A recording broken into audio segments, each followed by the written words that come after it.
Hello, and welcome to this, our 196th live stream, Remembering Kenneth A. Kitchen. For those of you who don't know, Thursday morning, British time, Kenneth A. Kitchen passed away and went to be with the Lord. Now, for those of you who don't know, he was a good friend of mine. I was his research assistant for 3 years, and during those 3 years, I was very close to him. So I would be with him like between 9 and 15 hours a week. So I spent a lot of time with him. So we've dedicated this live stream to his memory. And he was a great scholar. He was a great Egyptologist. And he was a very devout Christian. Very devout Christian. I even attended his church once. For those of you who don't know, he was a Methodist. Okay? He was a Methodist. Um so uh so he was I got to know him very well. By the way, if you're interested in the life of Kenneth Kitchen, he did write an autobiography. And this is a copy of his autobiography with his favorite picture on the cover. He told me this. I was just sitting in his I guess dining room slash sitting room, kind of both. Dining room was a living. Yeah, yeah. His dining room was a library, and he showed me the original picture of this, of him riding on a donkey, and he told me that this was his favorite picture of himself. And if you want to get that book, by the way, there's a link in the description. It's not an affiliate link. We don't make any money off the sales of this book. You can only get it through Abercrombie Press. Okay, so it's well worth it. I do get one mention in this book. Actually, most of his friends get a mention or two in his book. So, if you want to know who is close to Ken, he talks about them in here. So, for also you who don't know, he didn't have any family. I was there when his last relative died in 2013, which was the death of his brother. That was his last family.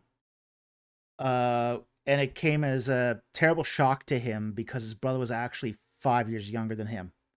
So, he took that really hard. But there's some things about him that I will always treasure. Him and I would go Fridays. Fridays we would go and do shopping, and part of my job was to help him buy groceries. And we would go out to the local market, and after the market, we would go to a little cafe, and they usually have cheese on toast or tomato soup or something like that, depending on the weather. And we would talk about World War II. He loved talking about World War II. He lived through World War II. He was 11 when World War II started, and when he turned when I think it was he turned 17, he got called up for the draft because all young men at that point were in England. And he told me that the recruiter just looked at him and said, "What are we going to do with you? You're just a bag of bones." I never forgot that. I thought that was really funny. It was too light, too skinny to do military service. So he went on and pursued an academic degree instead. But when I wrote my book, Reliquary of the Dead, a lot of my character was based upon anecdotes I heard from Ken. Anecdotes from Ken, anecdotes from Pierre Montet, these great luminaries of Egyptology. So a lot of it's a lot less autobiographical than it might seem at first blush, but a lot of Ken went into my book. So, but that was what I recall of him. I mean, he loved talking about World War II. That was after Egypt and Egyptology. He loved talking about World War II, especially World War II planes like the Junkers. He would talk frequently about how we would hear them overhead, because they were right in the heart of a lot of those bombings. So um, he was there when a lot of that happened. So um, he was a great guy. I'm gonna miss him. I'm gonna miss him a lot. Um, he was a beloved mentor and a very, very good friend. So, um, the, yes, he did love our bunnies. He did see our bunnies once. He came over to our place and he visited our bunnies, and he had I lived about 2 blocks away from him. Yeah, that was one of the conditions of my fellowship, that I had to live within 2 blocks of him. So, yeah, um he was a very interesting guy. Very interesting guy.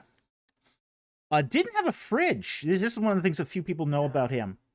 He did not have a fridge until he was in his 90s. Okay? He used to keep a larder. I mean, a real larder, like inside the house, like no electricity. And a lot of it was because his mother was deathly afraid of electricity. Uh, this is one of the things about Ken Kitchen that few people know is his mother had seen the Thomas Edison films, where Edison was trying to get people to use direct current instead of alternating current, and Edison made these films where he would electrocute elephants with alternating current, and this has had a really profound effect on a lot of people. And his mother was so terrified of alternating current that she refused to have a fridge in her home. But in his early 90s, or I should say, actually, at that point it would be in his mid 80s. It's been 10 years, hasn't it? Um, his, yeah, it's been a while. So in his mid 80s, he got food poisoning. He got food poisoning from his larder. And his doctor finally told him, "Yeah, you're going to get a fridge. That's your prescription."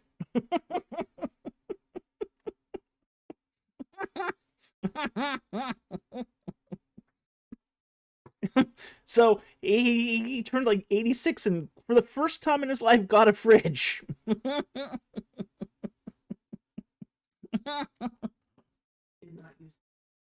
Oh, he hated computers. Oh, he so hated computers. Uh, he did use computers. He had a computer. Yeah, he had an Apple. He would type his books on an Apple. But he used it as a word processor. Yeah, he used it only as a word processor. He never did. Yeah, he never did any fancy fonts or anything on that. He did all his fonts by hand. He did his hieroglyphs. All his hieroglyphs were done by hand. He did not trust computers in that way. But but yeah, he had a computer and he did use it. I had to help him once burn a CD. And it was kind of funny because we were up in his office and in Abercrombie Square, which is where the University of Liverpool is. And Alan Millard, myself, and Ken are trying to show Ken how to use a CD-ROM drive. It was hysterical. It was funny. Here's because someone sent him a CD-ROM. It's like, okay, this is how you use it. There's a slot on the side of your computer. You stick it in, and it just comes up on your computer. and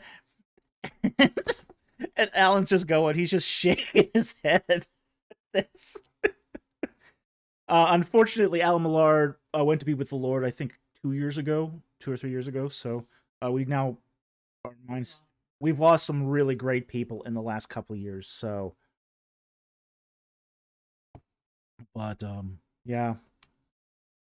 Okay, so I think unless you guys have some questions about Ken Kitchen, I'd be happy to answer what I know. Again, I recommend getting his biography if you really want to know the details of his life. And uh, yeah, he was a great guy, and I'm gonna miss him. I'm gonna miss him a lot, awful lot. Okay, so uh, let's get to the channel rules here, and then we'll get to the questions. First of all, super chats have priority, same as always on any YouTube channel. Shouldn't be a surprise. We do take non-super chat questions. We need you to start those questions with a Q and a colon. There's no Q and colon, that question might as well not exist. Okay. Only post non-super chats once. Multiple posts will get your question disqualified for the night, because we don't want to encourage question spamming. If it relates to a verse in the Bible, we do need some context. So we would need the book it's in, the chapter, and the verse. We're not going to go hunting around the whole Bible looking for something we can't easily find. Okay? We do allow people to sponsor non-super chats, and that's totally cool. But we also ask, if you do that, copy the question you're sponsoring in your super chat, so we don't have, so it saves us time finding it. And finally, one question per chat. No question stacking. So if you try to cram 10 questions into a chat, we'll only take one of them, because we just don't have the time to answer all 10 stack questions. Okay? All right. So with that said, let's get into the questions. Okay. And all right, our first question of the night here is from the Dude. Hey, do we know what ancient Egyptian music sounded like? A little bit. Okay. Now, here's what we know about Egyptian music. We know some of their the instruments. There was a music instrument called a timbrel, which is actually a rattle. It's a rattle. They had a lyre, which is kind of a kind of like a harp, a small harp. And they had drums. Okay. And that's kind of what we know they had. They also had clapper sticks too. Okay. So we got a little bit of an idea of what the bass sounds would have been like. We don't know the tunings though. And that's the issue, is we just don't know the tunings. And tunings are very culturally specific sometimes. We do know the tunings that happened during the Islamic period, because that was well recorded. But prior to the Islamic period in Egypt, we don't know the tunings of the instruments. We also don't have any examples of sheet music or recorded music from Egypt. So this is one of those areas where I'd love to know more. I'd love it if we did have more information about Egyptian music. But just having some of the sounds in the way of the instruments that have survived has been very helpful. But again, we don't know how they arranged it. The notes, we presume it's not in a Western system of music, but we just don't know exactly what it was. All right? So that's the best I can give you on this. There's people who study this a lot, and you know, a lot of interesting research is coming out of this, but again, we're not at that point where we know how it sounds yet. Okay? So thank you for that question. Really appreciate it, and I hope that helped. Second question here is from Dude. Another interesting question. Can a demon say the name Yahweh? Yes. The answer to this is actually yes. A demon can say the name of Yahweh. For example, if you have a Yahwistic name that has Yahweh in it, like Yehoshua. Okay? A demon can say that. A demon can say Yahweh. Really, there's very little a demon can't say. The only thing a demon cannot say is Jesus is Lord and mean it. Okay? They cannot use it in that way of Jesus being Lord. Not without qualifying it. Okay? So that's probably the only limit to what a demon can say. A demon cannot say Jesus is Lord. A demon can say Jesus is Lord because he's an ascended master. Okay, you can do that by changing the definition of Lord. Okay? But there's really very little that a demon can't say. Okay? He just cannot affirm the gospel. Is essentially what he can't do.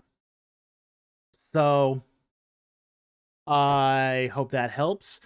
This is one of the reasons why it's best not to talk to those dirty spirits. Okay? Because they can lie. And they will lie. They'll always lie. But they can't speak the absolute truth of the gospel. That's the one thing they cannot do. Because they cannot deceive in that way. They're not permitted to deceive in that way. So, I hope that helps. So, yes, a demon can say the name Yahweh. They can say a lot of things that are used to deceive you. But the one thing they cannot say and mean it is Jesus is Lord. That's it. That's really the limits that have been placed upon them. Okay? So I hope that helps. Thank you for the question. Very much appreciated.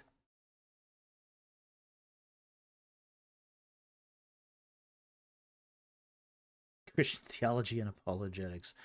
Demons love to lie. Demons love to lie. I know it. You know it. Demons love to lie. Oh, but there's a lot of people who don't know that. I was hearing this one New Ager on TikTok who basically said, Islam is the one true religion because the demons told him, and the demons can't lie to him. What? It's like, okay, now I know what's not the true religion.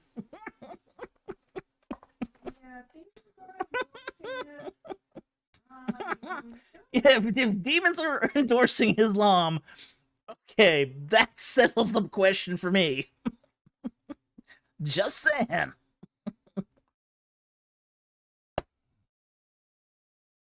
Yeah, IP did respond to that. It was funny, though.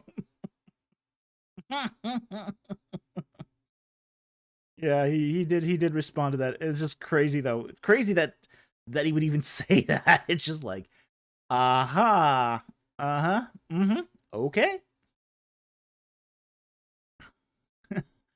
Hi, Mama. Good to see you back. Good to see you in better health. By the way, Mama, we are looking at starting to organize the beta readers for book 2. So you might want to drift back onto the Discord and just take a look at what's going on. So thank you for joining us tonight. We love having you as a beta reader. You were the fantastic beta reader. Oh yeah, I'm glad you're excited because this book is really good, if I do say so myself. Okay, the first one's good. The second one is really good. Okay. Let's go on to the next question here.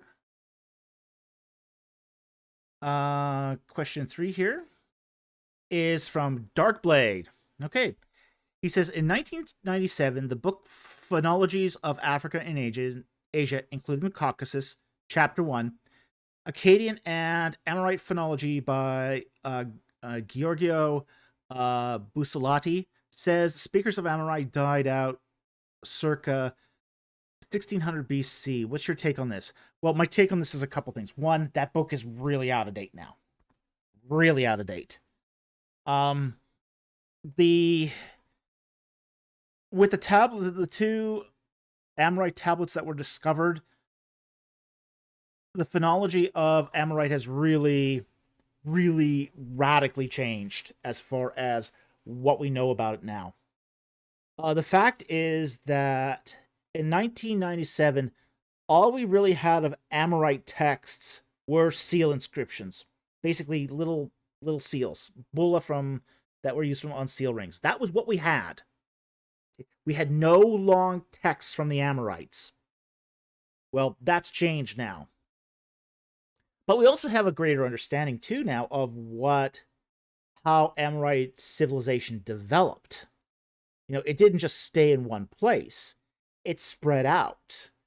You had Amorites in northern Mesopotamia, but you also had them entering Canaan, and they were lingering around there in the 14th century.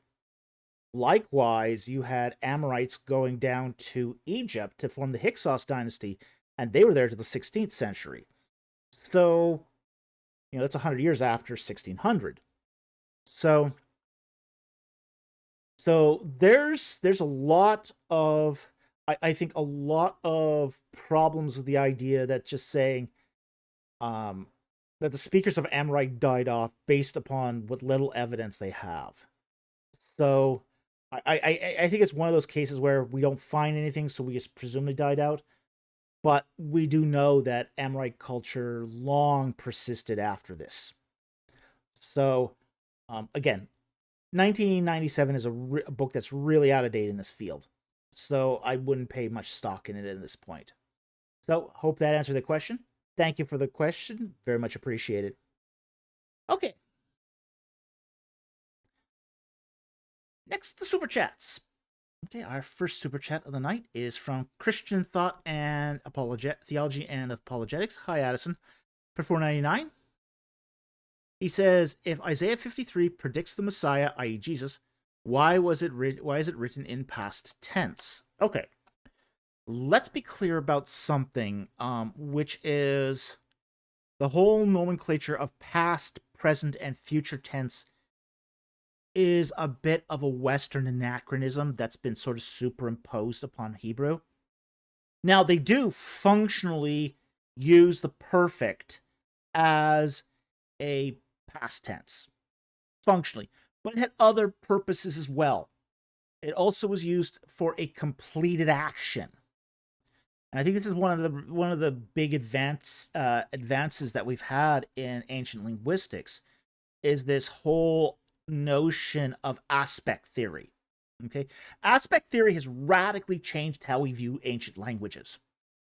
Aspect theory has looked at these verbs and said, well, okay, we gotta look at this more carefully. Is this a temporal relationship, or is it connoting some other relationship?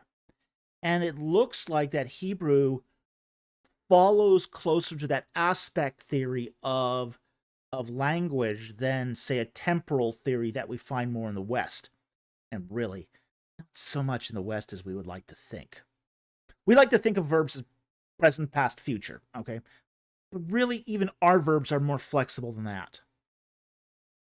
So what we're talking about here in the, quote, perfect verbs of Isaiah 53 is a completed action. So it's, and sort of this falls in line with prophecy. If a prophecy is a foregone conclusion, this is going to happen, then we would expect it to have a completed tense. Okay? Because it's a done deal. It's a fait accompli, even though it hasn't happened yet. So we do find this used throughout Isaiah. Isaiah was very, very fond of using the perfect in this way. So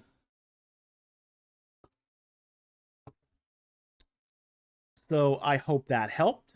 Thank you very much for the super chat. Very much appreciated. But that's what we're talking about here is a completed notion, a completed aspect here, not so much past in a temporal sense. Okay? Can you give some examples? Wow. well, just about any prophecy is going to do this, you know. Um, there's that, and that's kind of the problem here is, first of all, I mean, one of the interesting things about Hebrew, it doesn't really have a future tense. It doesn't have a future tense. It has a perfect and an imperfect. There's no future tense. This is one of the things that people kind of don't understand about Hebrew, is it has a present tense that sometimes serves as the future, but that present tense, that imperfect, is just an incomplete action, which is why it's used in that temporal sense. But past tense are not really temporally past either. They're just completed actions. So you can go probably all through the Bible and find these. I just don't happen to know one off the top of my head. You know. But I mean, for example, okay, I can think of an example. The death of Jonah. Okay? The death of Jonah in Jonah chapter 2. Okay, here's a perfect example. It starts off completed tense. Where he's drowning and his seaweed is around his head. Okay, that's all in the perfect tense. And then when he hits verse 8, then it switches to an imperfect tense where he goes, I will praise, I will give God glory for all that he has done. Okay, so there's an example. You want an example? There's one where Jonah chapter 2 starts off almost entirely in the perfect tense and then switches to the imperfect tense for that incomplete action. So there you go. You asked and you got.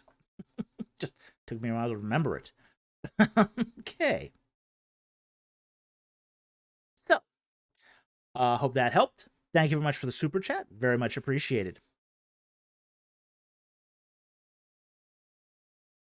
Okay, next one here is from Daniel for $20. Thank you for that generous super chat. In the latest BBRS book, Before There Were Kings, author Eli Aziz confidently states Judges is likely a pre-monarchic text. I find his argument pretty convincing, but I'm no expert. Any thoughts on this? And is Aziz reliable? I just got his book this week, so I haven't had a chance to read it yet. So, I mean, it's a pretty new book, but I haven't actually read it. I'm going to need some time to go through it, and right now my reading list is pretty long. I still have to read this book, okay? Promise this guy I'd get this read and reviewed. So, I've got lots of people that I have to sort of fulfill promises on as far as reading goes. So, Aziz is not high on my priority list right now, but I find it as his concept, at least his thesis, to be interesting. I find it to be interesting. I don't know if he can pull it off, but I will see when I read it. Okay. Now, the BBRS series is a very good series. It's well vetted. It's well peer reviewed. It's a very reliable series overall. So a lot of the materials that have been published through that series are very well done. Okay, so it's got sort of a mark of credibility already in my books, but I'd have to read it to know for sure. Okay, so hope that helps. Unfortunately, have not read it yet, and I'll get to it in my copious free time, whenever that is. Okay, sorry about that, but I can't comment on books I haven't read. But thank you very much for the super chat. Very much appreciate it. Okay, the next super chat here is from Linus Odell for 100 Swedish kroner. Thank you for the super chat. He says, love the channel. Many thanks to you and your producer. You've spoken of death as separation. Can you talk some more on this? And more importantly, recommend some further reading? Now, this one I'm not going to be able to recommend further reading because I don't think a lot of people have touched on this as much as they should have. Now I heard, um, I got the whole idea of death being separation, uh, from my seminary professor, Kevin Lawson Younger. Okay, when I was taking Pentateuch studies with him. Okay, so that's where I got the idea originally from.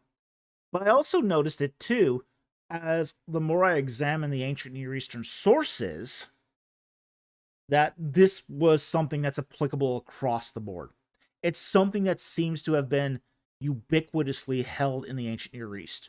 The Egyptians definitely held to this, that one was not permanently, one was separated from the body, but one could be reunited with the body again. And I thought that was a very interesting notion, that when you died, your body had to be mummified to be a proxy body for your soul to return to, so you could interact with this world. So the idea that, say, death was a permanent separation seems to be a little less permanent in, say, Egyptian religion, which, again, fascinating if you're trying to study the concept of death in the ancient world. Now, one of the things I find that's really, really interesting when you look at accounts of death in the ancient world, nobody thought, I've never found a single account that said you die and cease to exist. That seems to be a concept that's completely alien to the ancient world. I have never found that once.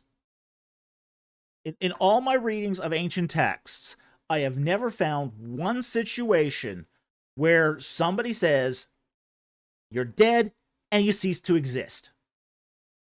Nobody says that in the ancient world. Everybody in the ancient world assumes the body dies and it's separated from the soul.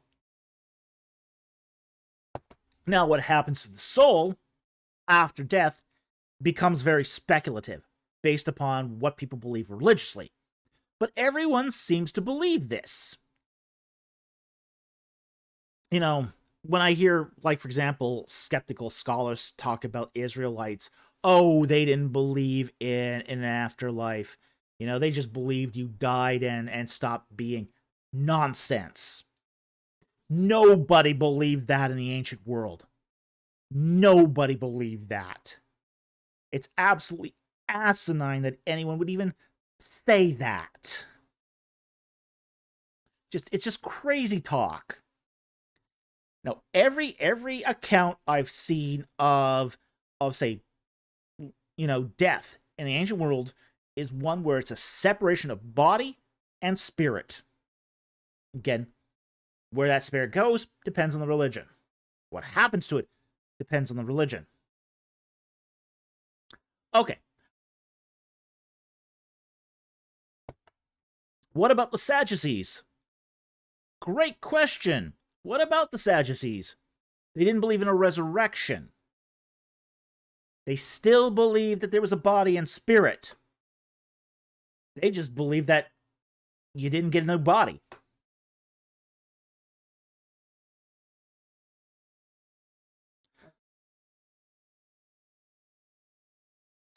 Yeah, but even then, that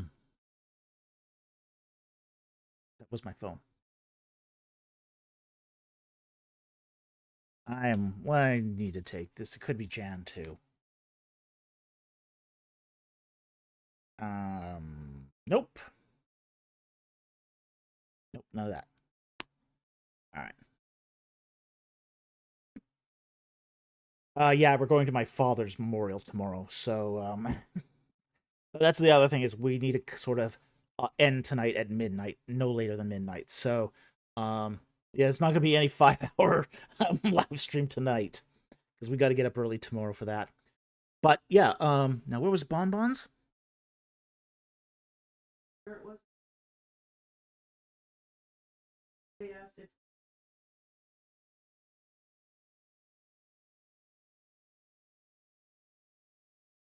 I don't see Bonbon's comment here, but they asked if mm, didn't the Assyrians timestamp. I see it, 8:41. Okay. Bonbon asks, "Aren't Assyrians as close to it as possible? I thought they believed you go to some dark place where nothing happens and it's just darkness." Yeah, but that's not ceasing to exist. Again, the Assyrians also believed in a body and a spirit. But again, they're kind of like the Sadducees. Nothing happens to you once you're a spirit. But you're still a spirit. Thomas Perez, boo. Ancient Near Eastern Halloween.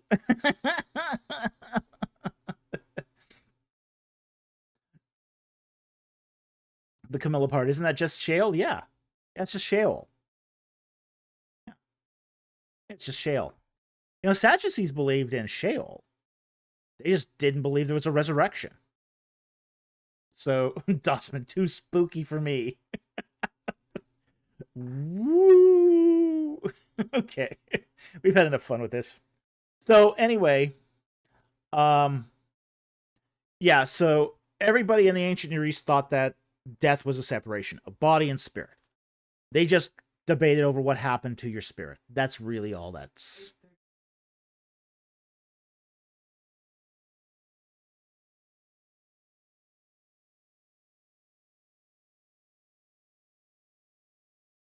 $8:39. Yeah.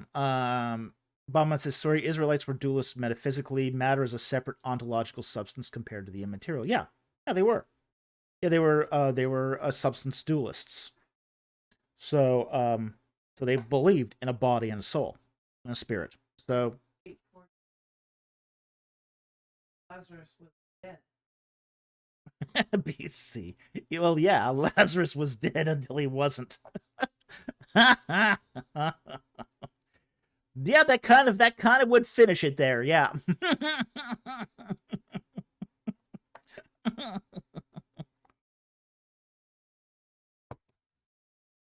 Okay. So that said, we'll move on here. Thank you very much for that super chat. Very much appreciate it, and I hope that helped.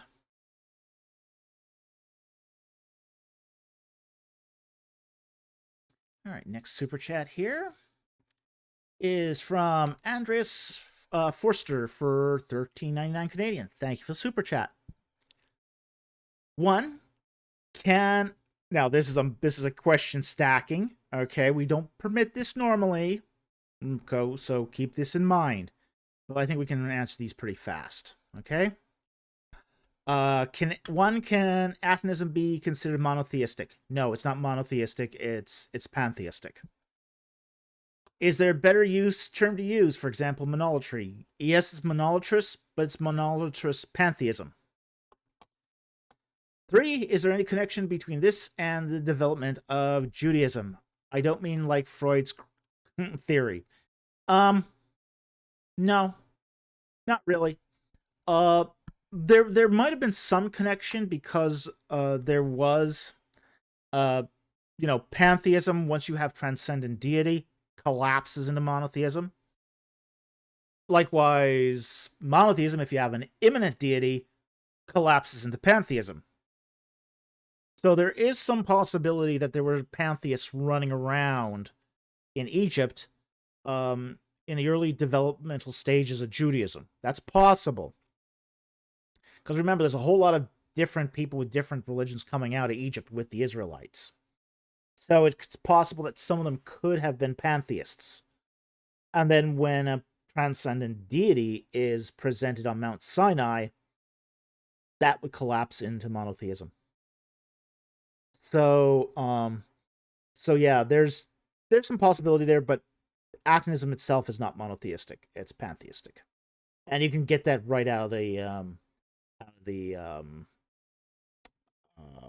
hymns to the Aten. Hymns to the Aten will be your primary source in this one. Okay, so hope that answers your questions. Thank you very much, super chat. Very much appreciated. Okay, Andreas Foster for $6.99 Canadian. Thank you for the super chat. Were Egyptian gods thought to literally be the element they were associated with? For example, was Ra the sun itself, or did he just control it? Yes. Both. And this is the paradox of Egyptian religion. Geb is not only the god that controls the earth, Geb is the earth. The sky goddess Nut. She's not only controls the sky, she is the sky. The river god Happy not only controls the river, he is the river. This is just the paradox of Egyptian religion. Is, they would hold these, say, seemingly at odds notions in tension. So they were 18 Ministries. Happy is a guy? Oh yeah, he's a dude. Absolutely. You didn't know that? Yes, Happy is a dude. He's a dude with breasts. But he's a dude. Okay?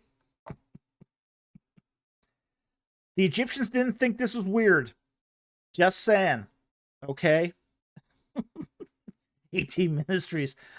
I thought he was a female. You would not. A lot of people who don't know think he's female. But he's a dude. Okay?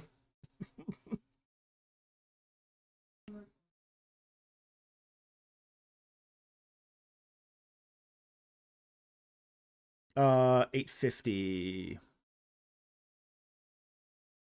Oh, Darkblade. Okay, I see it. What element was Seth Sutek thought to control and be? He's a storm deity. Set is a storm deity. He's a storm god. Okay? So, but he's also a god of power. Okay? Unbridled, uncontrolled power. Okay? So, he, oh, jeez.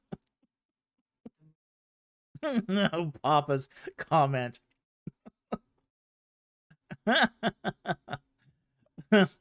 Don't you mean nut?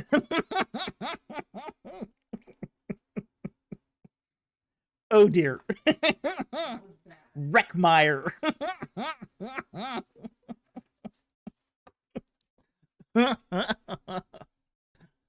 Mama Milo says Attack of the Moobs. Yeah. Yeah, a lot of people will go through an Egyptian temple, see a picture of Happy, and think it's a woman, and it's not. Kanapotep. Good times. Good times. Malachite, yeah. Warrior of the Most High. Malachite. That one was the worst, because that one is English. Yeah, obviously not. Guy apparently doesn't buy jewelry for his wife. Okay. but yeah, Schuler probably charges him double because he's got a noob here. Okay. So yeah, yeah, Set is a storm god, he's a god of power, and that's sort of his deal. Okay. And Happy is a dude. Okay. He's a guy. Okay. Next super chat here is from Christian Theology and Apologetics for $4.99. Thank you for the super chat. Hi, Dr. Falk. I'm sorry about Kitchen's death. Well, we all are. But he had a long life, and he made a lot of contributions to the faith, and, we are all blessed to have known him. He says, I know he was one of your mentors, also did good work, rest in peace. Well, thank you. Yeah, he was one of my mentors. He's probably one of my more influential mentors. And it's been a tough month for my mentors, honestly, because he's the second of my mentors to have sort of passed away this in the last 30 days. So, um, along with my father, and can I mention the other? My sister-in-law. Yeah, we also found out that my sister-in-law passed away too.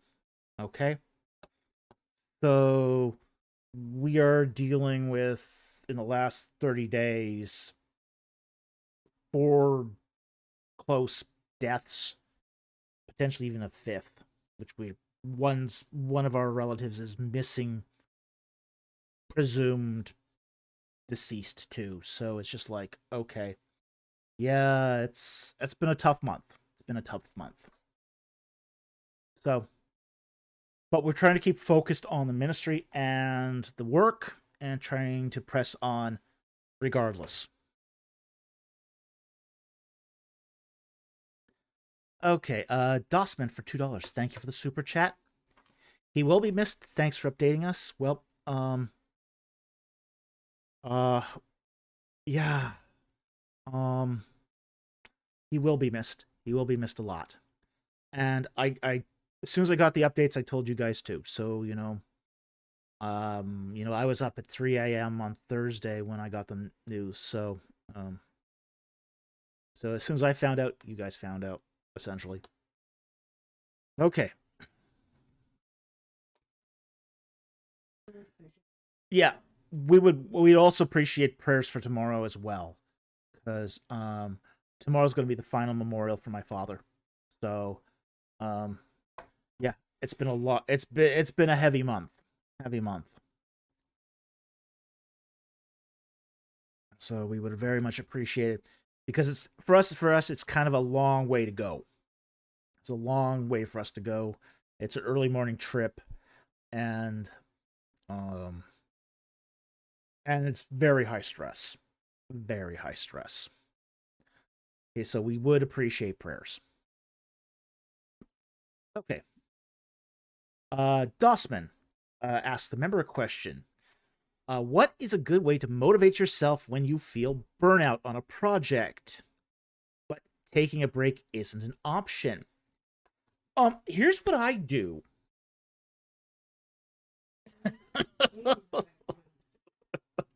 I will not give that piece of advice. Okay.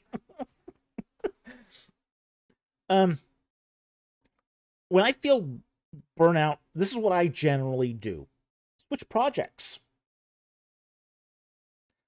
I switch projects, or I slow down a little, take a little me time.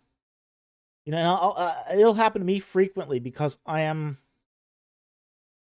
My wife will agree with this. I'm a workaholic. Okay, I'm a workaholic.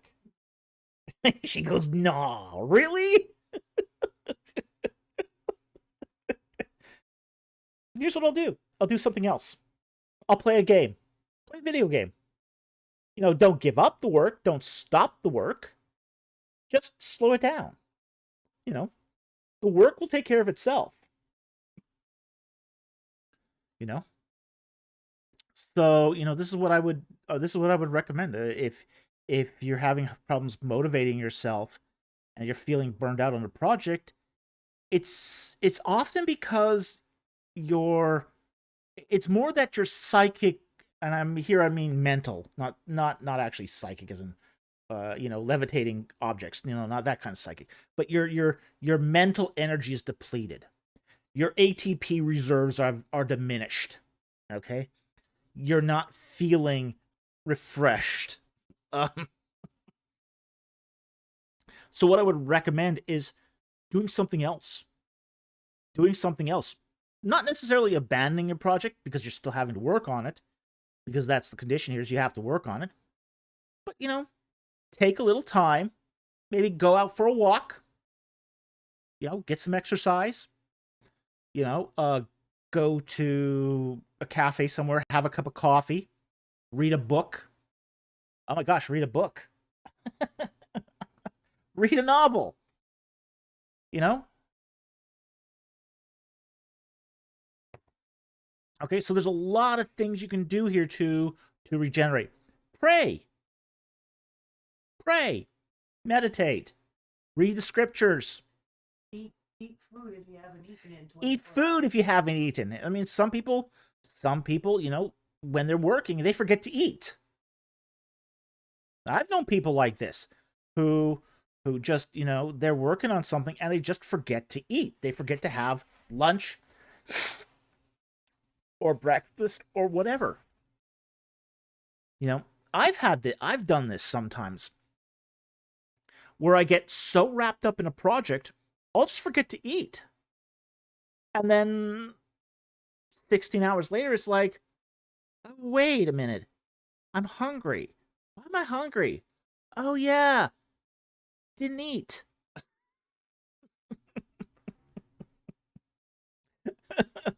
Mama says, go sit in the sunshine. That works if you've got sunshine. We don't have sunshine here. We got that big overcast in the sky.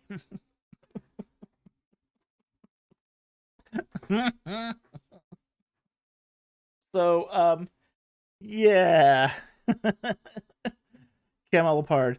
Doesn't work if you're in Ireland or the UK or Vancouver. Yeah. Overcast is my sunshine. Yeah. Yeah, pretty much. Okay, but yeah, going outside can do wonders sometimes. I will definitely admit to that. If you've got a camera, go out and take some photographs. Don't have to be good photographs. Just getting out and just focusing your mind on something else can do wonders for getting you back into focusing on your work. Okay?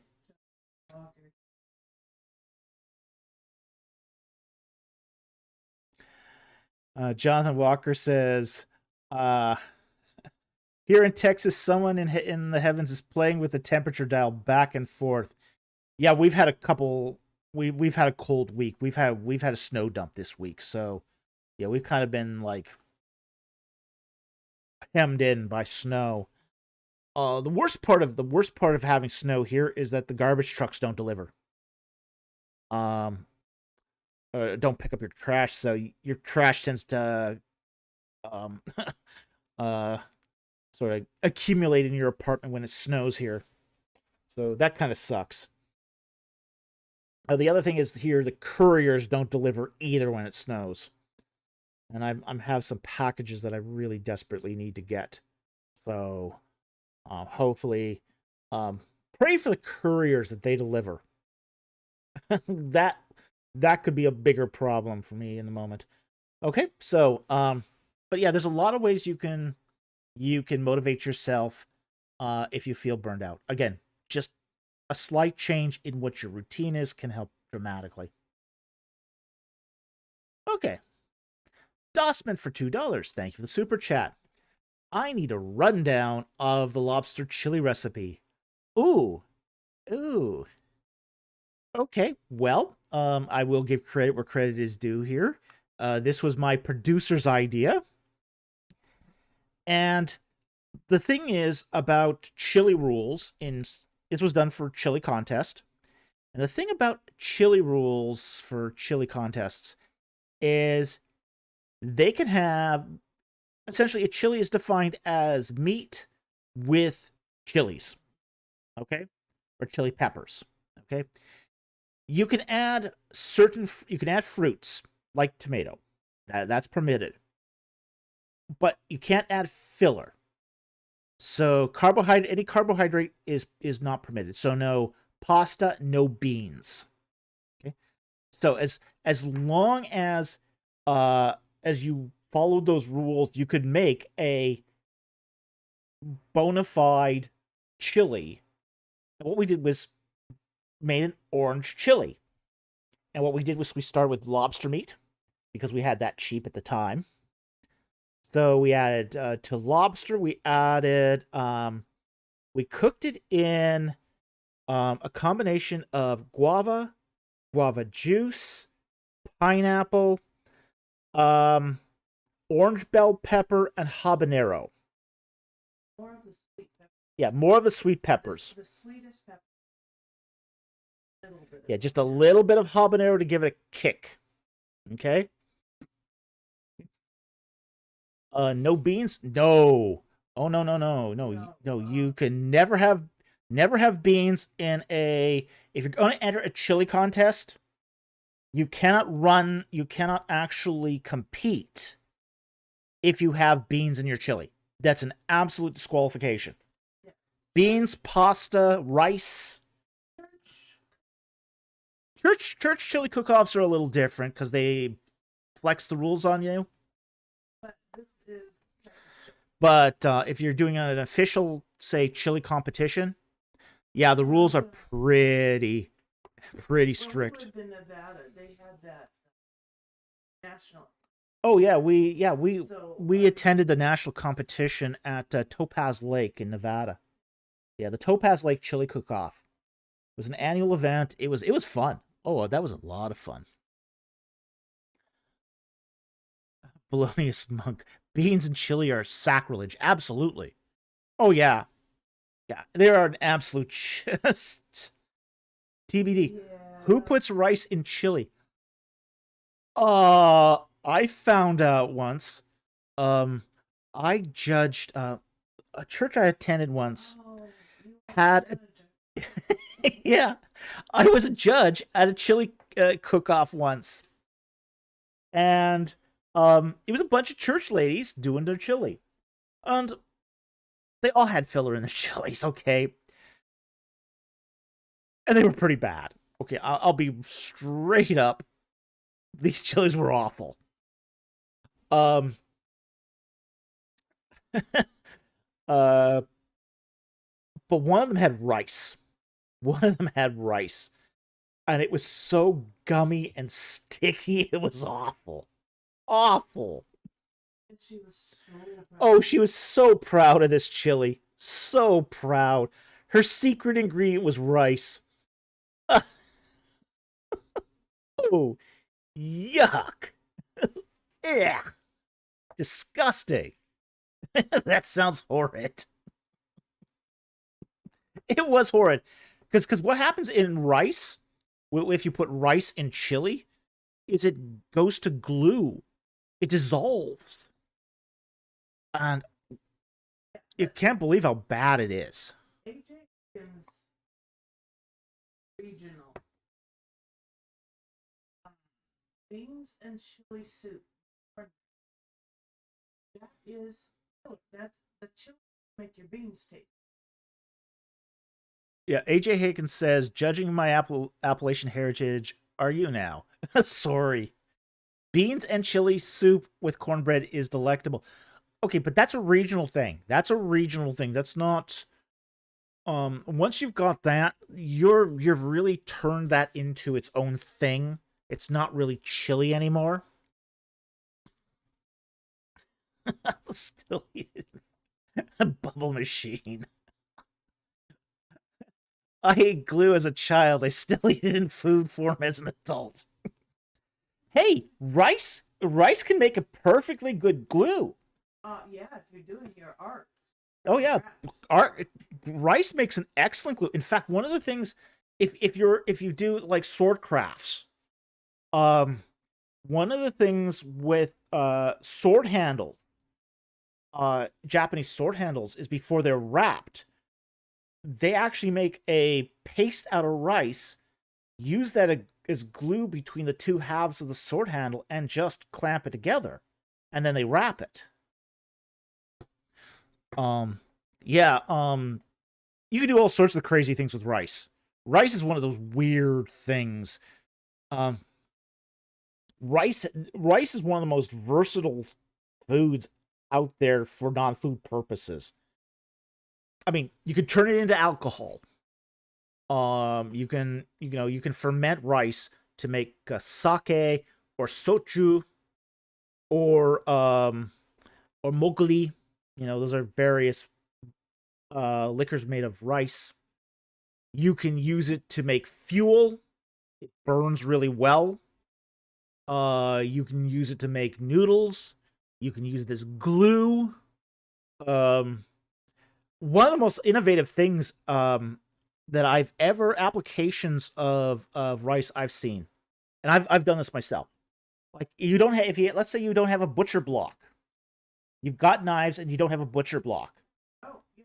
You can have a canister, fill it up with rice, and put your knives in it, and it'll keep your knives rust free, and it won't dull your knives. The other thing that I found was really a good use of rice is if you have pastels.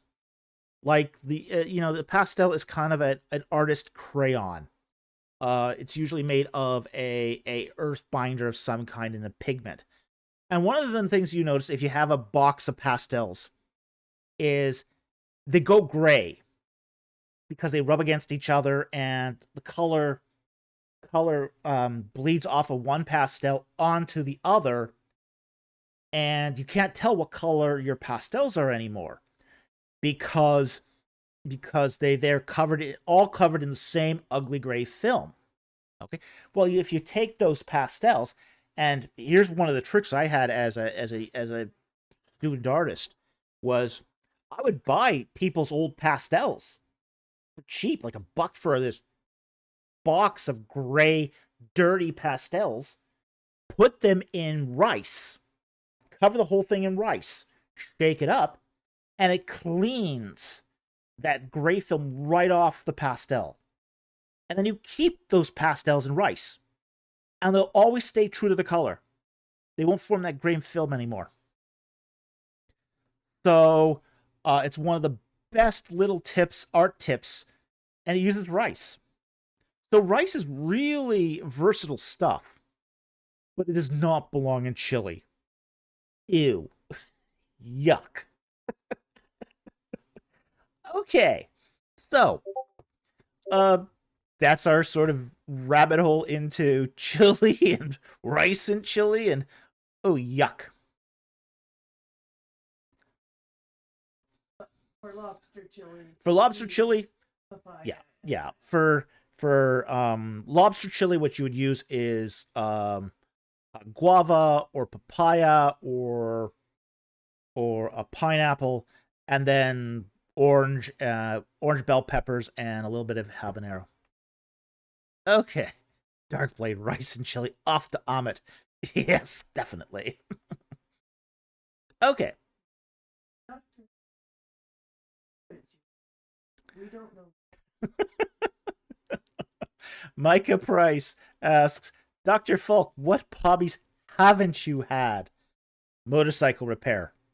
I've never done my own motorcycle repair. Never owned a motorcycle.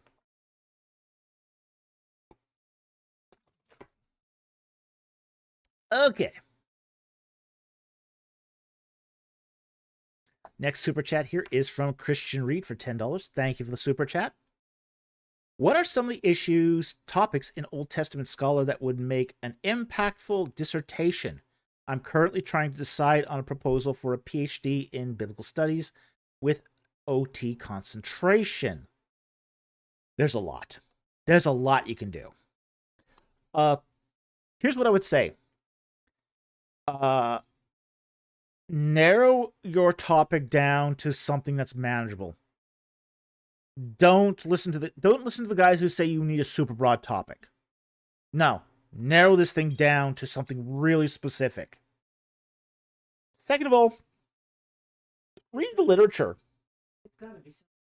Yeah. I would say this. If you know who you want to study with, see what he's studying. See what he's studying. Read his papers. Find out what he's interested in. Okay? Because that's if you should be looking for an advisor before you look for a topic. That's one of the things I would recommend. Don't start by looking for a topic. Get to know the people that you want to study under. Read their papers, see what they do, and because that's who you're going to be working with. You're going to be working with this guy for up to 9-10 years. Okay? So, to do that, you really do need to understand who you're working with. So that would be the first step, is get to know who your advisor could be. Okay.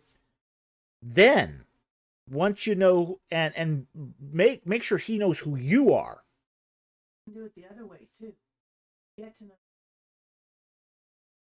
Well, yeah, you can do that too, which is find the gap literature and find out where the gaps are in the literature. That's also possible. But make sure that whoever you're applying to knows who you are. You know, reach out to them, talk to them, get a key insight into their interests. And if they, Yeah, and if they go to conferences, go to those conferences. Meet them in person. if they're out of school you're already at, the advice I gave you, do. Yeah. You never thought of it. Yeah. So so definitely that's what I would recommend here, is get to know the person you're going to be studying under more than a topic. Now, if you find a person that interests you but he doesn't like the stuff you're interested in, go find somebody else.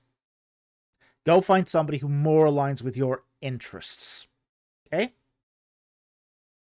So I hope that helps, but again, don't start with a topic, start with a person. See who's out in the field, see whose work you like, see if they're available to study. They might not be available to study too. We've got to be aware of that as well.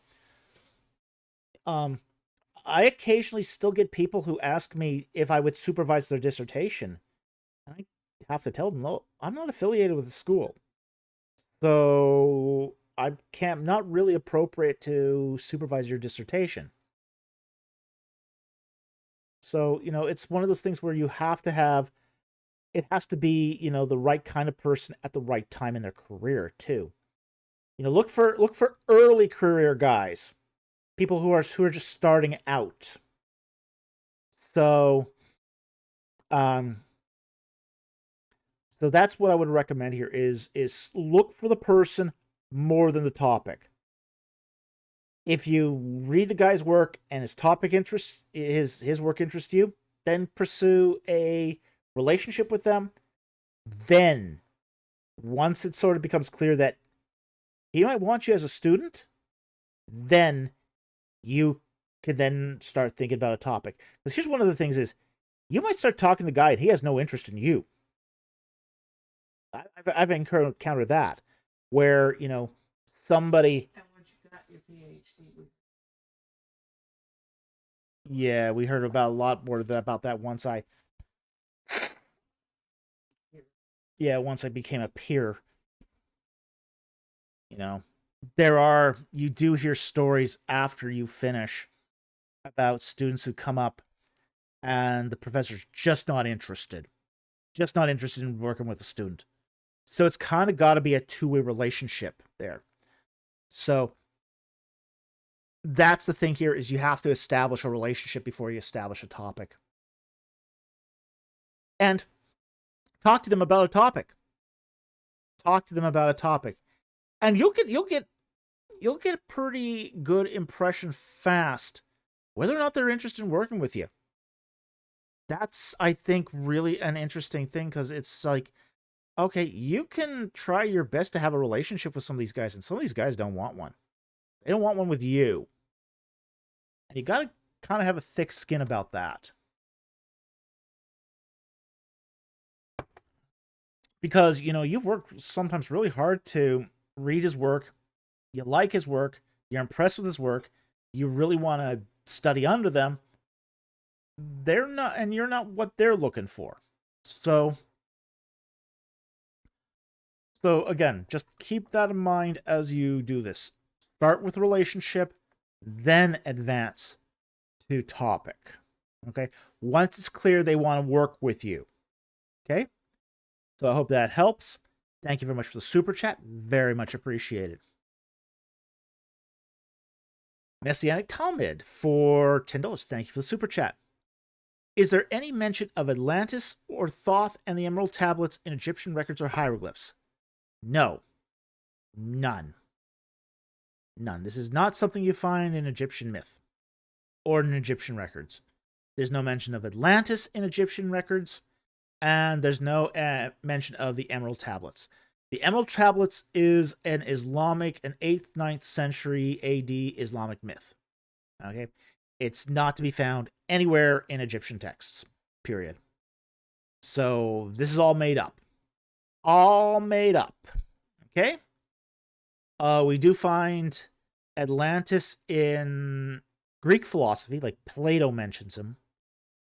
But the Emerald Tablets, no, you don't find that. You do not find that at all in ancient records.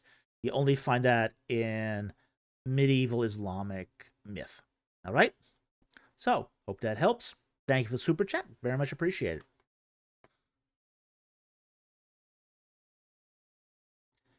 The Camelopard says, I did a research on Atlantis, and it really seems Plato made it up for allegorical purposes. It's possible, yeah. Possible.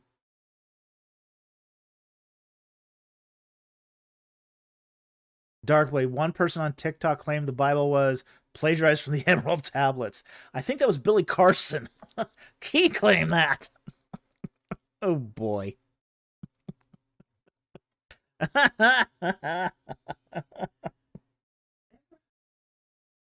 Yeah, whoever claimed it was incredible.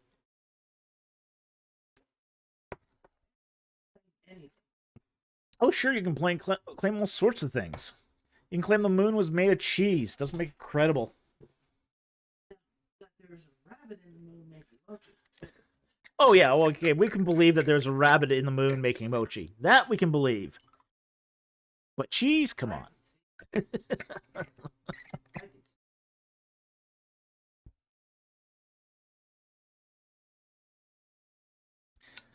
Yeah, you see people on TikTok claiming all sorts of crazy stuff.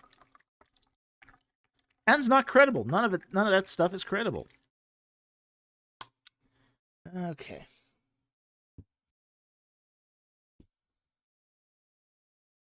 Okay, the next one here. I'm going to take this non-super chat next, because I think it's an interesting question. Alonzo Muncie Religion, he asks, when we are engaging the culture, how do we write a fictional character who is both LGBT plus and Christian? My instinct is to lay the issue aside, but concerned about sending the wrong message. Okay.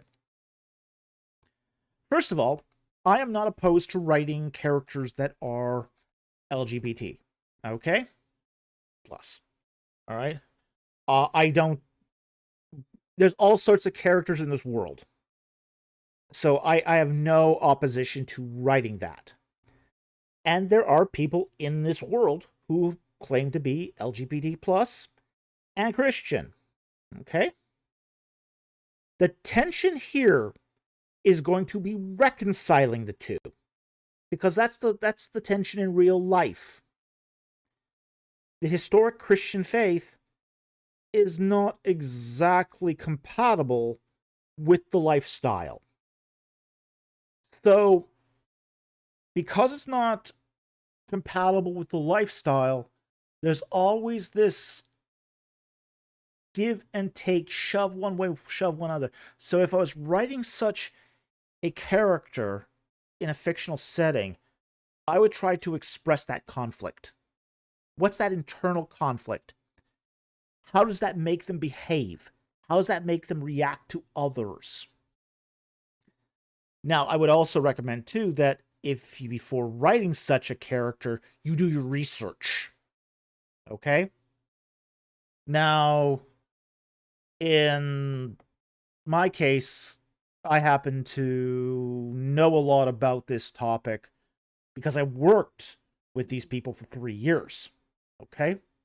If you work in the furniture industry, if you're a married man, you're probably the only married man in the store or the chain of stores. Okay? So you do encounter this frequently among those who work in the furniture and design arena. Anytime you write perfect, do it. Yeah, you do it amicably. Yeah, exactly. My producer says anytime you write a academic paper or, research a topic, you try to write about it in an emic fashion through their eyes. Okay? Now sometimes you have to do it from an etic view from the outside too. Okay? And both those emic and etics But you don't write characters. no, you don't, but you that's the one thing you want to avoid here is you want to avoid writing a caricature. Okay? That's something you really, really want to avoid. Okay? No matter what. Yeah, no matter what character you write. And this is going to be always a problem with writing characters that are not like you. And a good author is able to write characters not like you. Okay? My producer and I had this discussion this morning. Just this morning. The biggest challenge a writer faces is writing about the opposite sex. It's a challenge for men to write about women. It's a challenge for women to write about men. They both get it wrong often. It's very, very challenging to do writing about people that are not like you. It's challenging to write people who are in other cultures if you have no experience of those cultures. Okay? It's very challenging to write about people of different sexual preferences if you aren't familiar with them personally. Okay?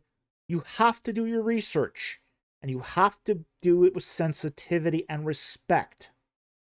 Now, in that framework of doing it with sensitivity and respect, there's still truth. And the truth is, traditional Christianity is going to conflict with that lifestyle. And that's would be, and you see it amongst those who try to reconcile the two and don't necessarily do it well. Oftentimes they end up saying, okay, I can change my theology, but I can't change my behavior. Oftentimes, like 9 times out of 10, that's where sort of it lands, is I can change the religion easier than I can change the behavior. Or my sensibilities regarding the behavior. Okay? So, this is one of those things where if you write on this topic, you've got to do your research, you got to do it with respect, and you have to really engage the internal struggles that they have. And that would be the angle that I would take. So that's how I would write a fictional character who is of that persuasion. But again, I don't think it's wrong to write about them. I think if anything, you can show a lot of truth through writing about them. We talked earlier about death as separation. There's other types of separation too. And a character like this would make a great foil for expressing that separation. Separation between one's lifestyle and one's family. Separation between one's lifestyle and one's God. That's something that you could really, really easily leverage here. So there's fertile ground for doing this. But again, do your research. Do it with sensitivity and respect, and try to capture and engage the struggle that they face. Okay?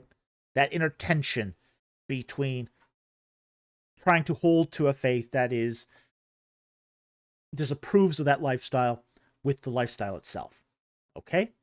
And if you do that well, you can have a fully formed, fully rounded character that conveys truth.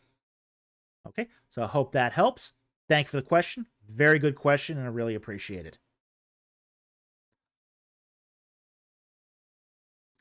Okay, Keeps Learning asks another question here, which is also very interesting. Is it a stretch to interpret the death of the chief baker and the restoration of the cupbearer, Genesis 40, as foreshadowing the death of Jesus body of Jesus and the giving of life of the blood of Jesus. It's a very Christocentric interpretation, okay? Now, we can't say for sure, but there's two ways of looking at this. Okay? There's what's sometimes called the Christocentric view and the Christotelic view. Okay? Now, and there are different ways of looking at Old Testament texts. The Christocentric view basically says you're starting from the New Testament and you're looking back into the Old Testament, and everything in the Old Testament primarily talks about Christ and nothing else. You start with that interpretation. You start with the interpretation that it talks about Christ. So then when you interpret the chief baker and the cupbearer, you're going to think, oh, the sacrifice of Christ on the cross. That's a very Christocentric interpretation of Genesis 40. Okay? But it's not the only interpretation. The other view is the Christotelic interpretation, where you start off with the Old Testament in its original context, and you say, okay, what we have here is two guys that were arrested. One is, thinking that his dream is going to get him killed, and it doesn't. And the other one who thinks, oh, maybe I can get my dream exonerated too, and it doesn't. So, and then you would look at that and you say, oh, okay, yeah, those two dreams, they match, say, the way dream interpretation was done during the time of Egypt. So that would be where we'd start. And then we would later on advance to a Christocentric view. Okay? So, Emily Tedesco says, how do the original hearers understand it? They would understand it more from its contextual, original context. So it's really not until the Christian era where you start getting a Christocentric view, and that sort of makes sense. Okay?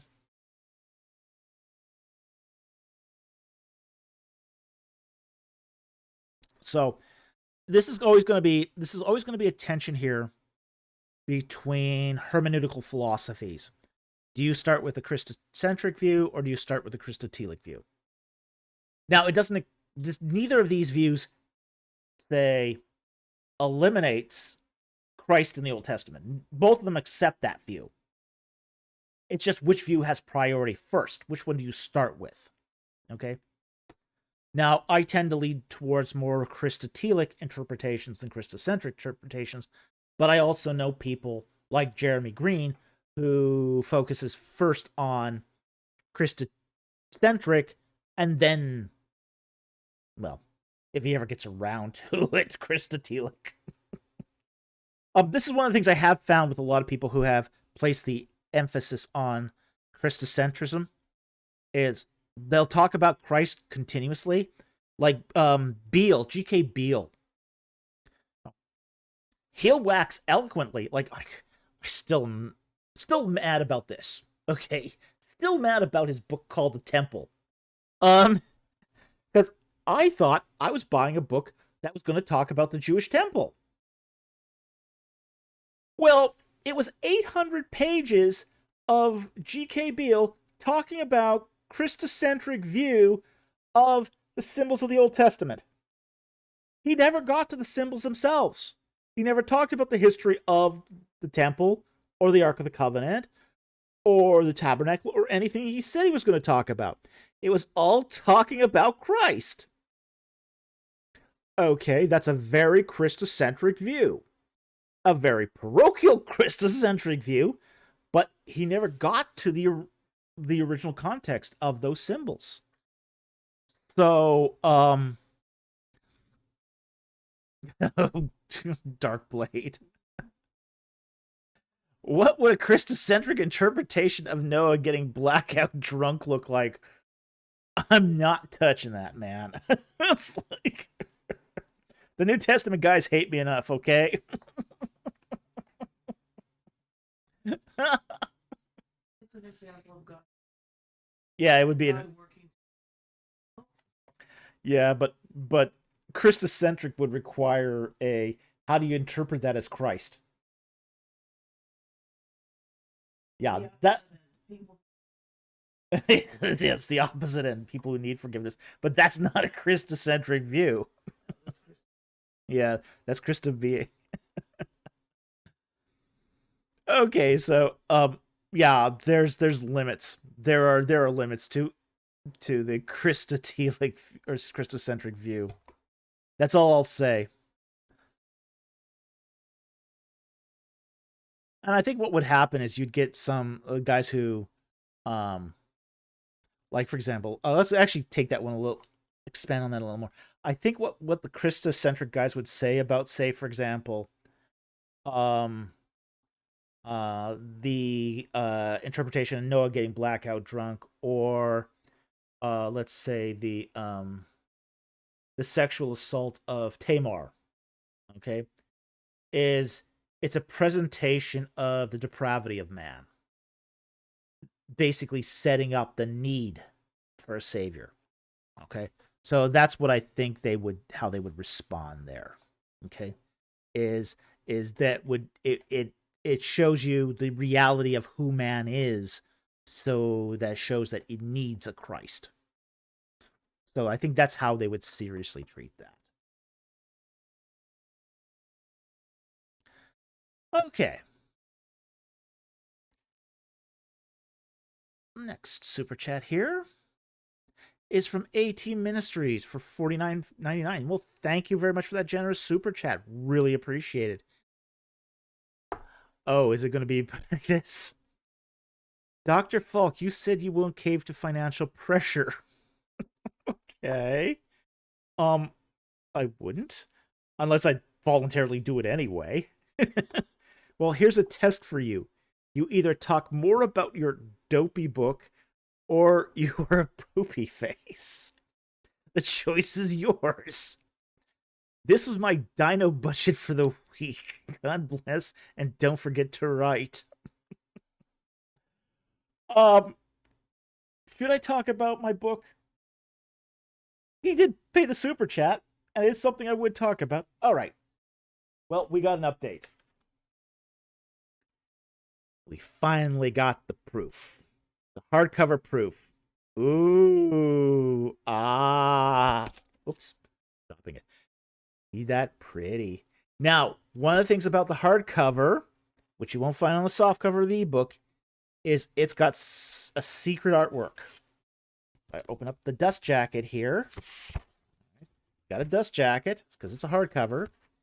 Inside is a second cover with different artwork than on the other one. Ooh. So, take off the dust jacket for a moment.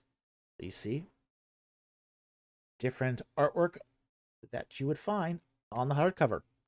So, when we found out that that the printer could do this, it was like, ooh, this would be nice, really nice. So, and they did a really fantastic job of the printing. I mean, really nice. I mean, I don't know if you can see that without blinding you, but the font is easy to read. They typeset it really nice. The print quality is just beautifully done. The paper is cream color, so it's really easy on the eyes. Yeah, they did a really nice job on this. So I'm very happy with the proof. So, what font is it? The font was Palantino. It's not a font that you see much anymore. Papyrus font. No, not papyrus. Whoa. Screenshot. I have a sneak preview. Okay, one page good. Yeah, no, we will never do anything in papyrus. Oh gosh, that's an ugly font. Papyrus font is worse than Comic Sans. Really, It is the font that the abomination font that makes desolate. Terrible font. But yeah, we used Palantino for a font. We did try some others, like we tried Adobe Kazlan. Didn't like it. Not for this particular book. It just didn't seem to convey it. We also tried Georgia, and also Bookman ITC. So we tried a variety of fonts, and because it is a science fiction book, we did want to give it a both that futuristic look and kind of a with a little sort of classical taste on top of it. And we also wanted to make it super easy to read. Okay. That was really high on the priority list, is making it so you could read it easily. So, um,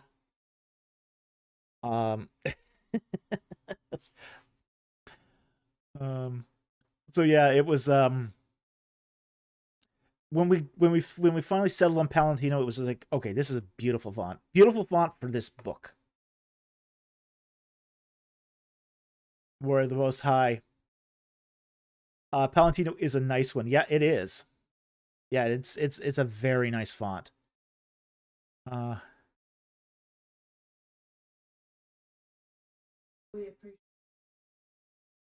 Yeah, we appreciate everyone who's pre-ordered the book. That also helps. Yeah. Yeah, it does matter. It does matter because by pre-ordering the book, you bump up the ranking, and on Amazon, people see the ranking and they are more inclined to buy if they see that the ranking for the book is above zero. Essentially. Above, I guess it's above 10 million. It's 10 million. That's the bottom ranking on Amazon. But answering LDS, the irony that the Egyptologist hates papyrus font. Oh, it's such a horrible font. It's ugly. It's supposed to be a novelty font, and every Darkblade, would you rather write your plagues book in the papyrus typeface or accept a sponsorship from Patterns of Evidence? I'll accept the sponsorship. I hate papyrus that much. It's an ugly font. Even if it didn't have the distressing, and papyrus is supposed to be a brush type font with distressing, and it's just on its own an ugly font. Ugly font. Ugh. Ick. Well, I mean, I did a little bit of graphic design when I was working as a grad student, and I was doing this for a church where I would design their brochures and their literature and all of that. And I just hated papyrus font. Just absolutely hated it.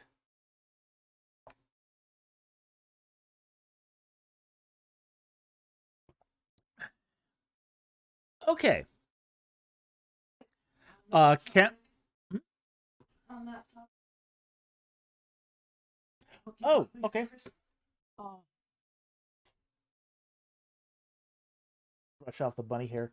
My producer recommends this book for graphic design if anyone is interested in learning the fundamentals. Okay, this is one we have been using for a number of years. It's on its 4th or 5th edition now, but we've been using it since like the 2nd edition. Very good book. Very good book. If you want to learn the basics of graphic design, this is an excellent book. All right, take it back. Right. Okay. Camilla Part says Georgia and Cambria have been my go-to so far. Cambria's nice, and so is Georgia. But for this particular project, Palantino was basically the one that resonated with us. Emily Tedesco says the paperback just entered my price range on Amazon Australia. Going to pre-order. Awesome. Thank you. Again, and once you guys do read it, please leave a review, because if you leave a review, people will buy according to reviews. Reviews matter. Okay. Danny to admit, I may have pre-ordered the paperback and the ebook. Laugh out loud. Well, thank you. Okay. If they want to help us out, which one?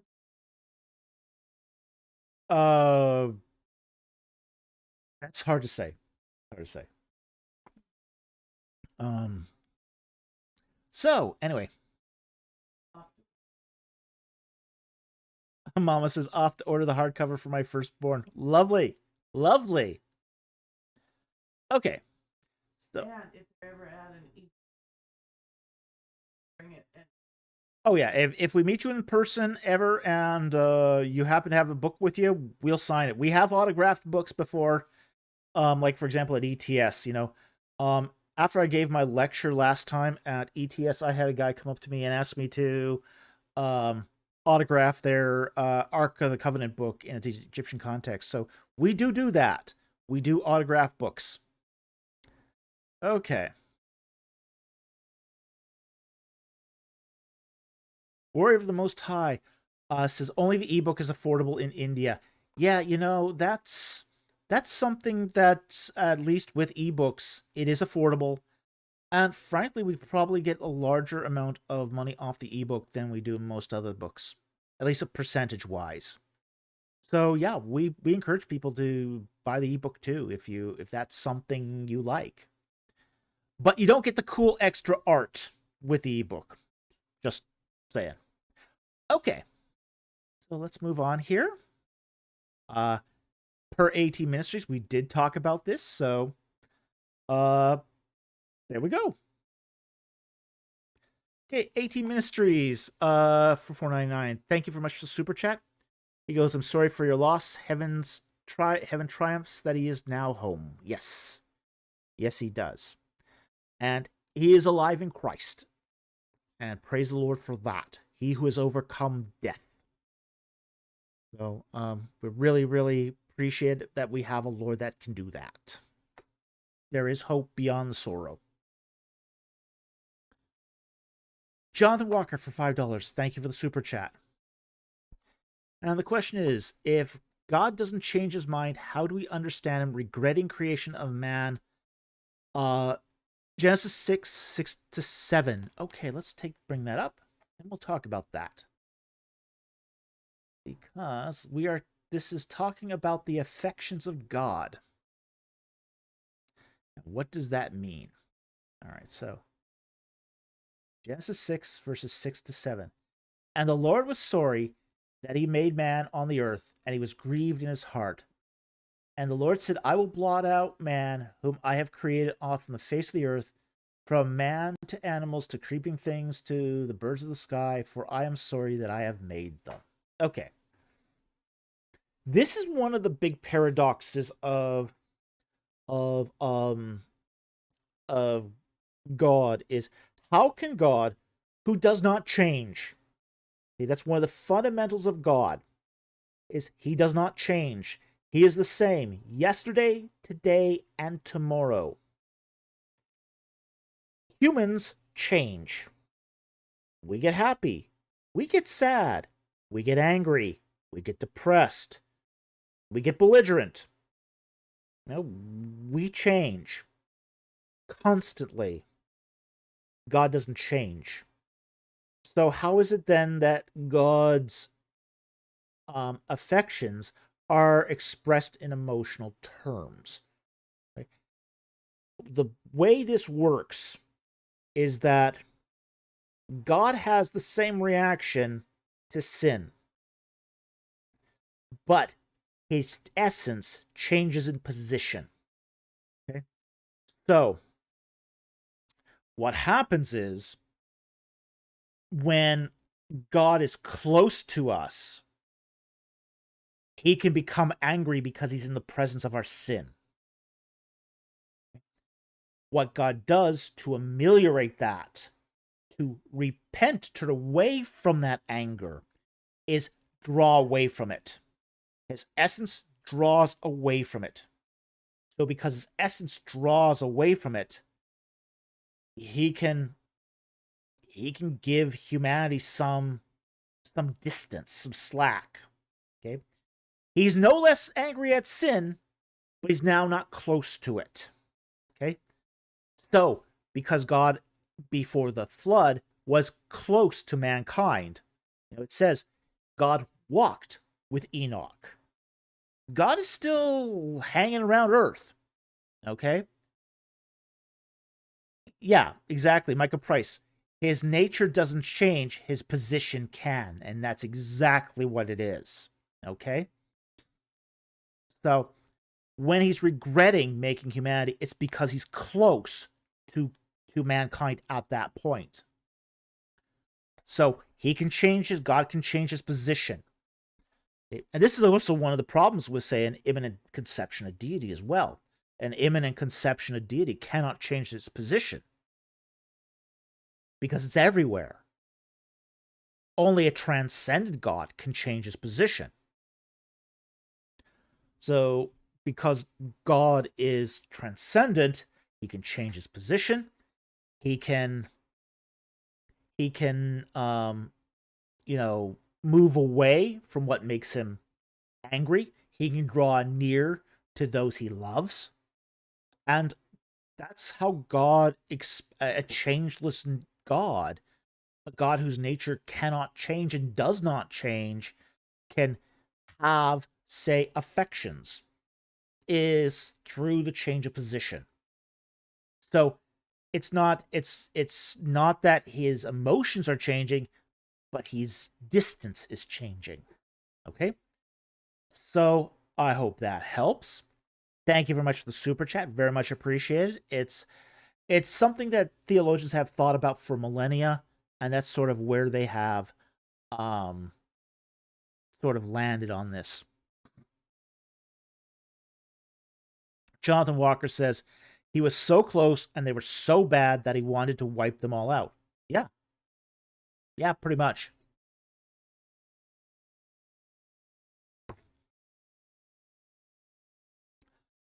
Earl C says, doesn't Paul say that God is not far away from any of us in Acts 17? Let's look at that because it's not quite what you think. All right. So Acts 17. Let's see if I can find it here. If I can find it at all. A little more context would have been helpful here, but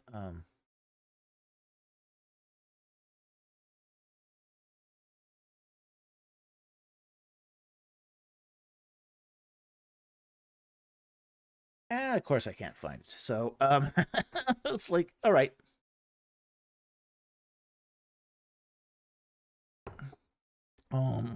It'd be easier to explain if I had that in the text, but I can't seem to find it. Give a search here. Maybe I'll find a search.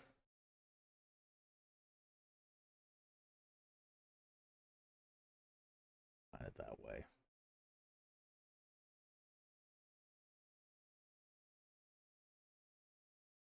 Hmm. 1714. 7?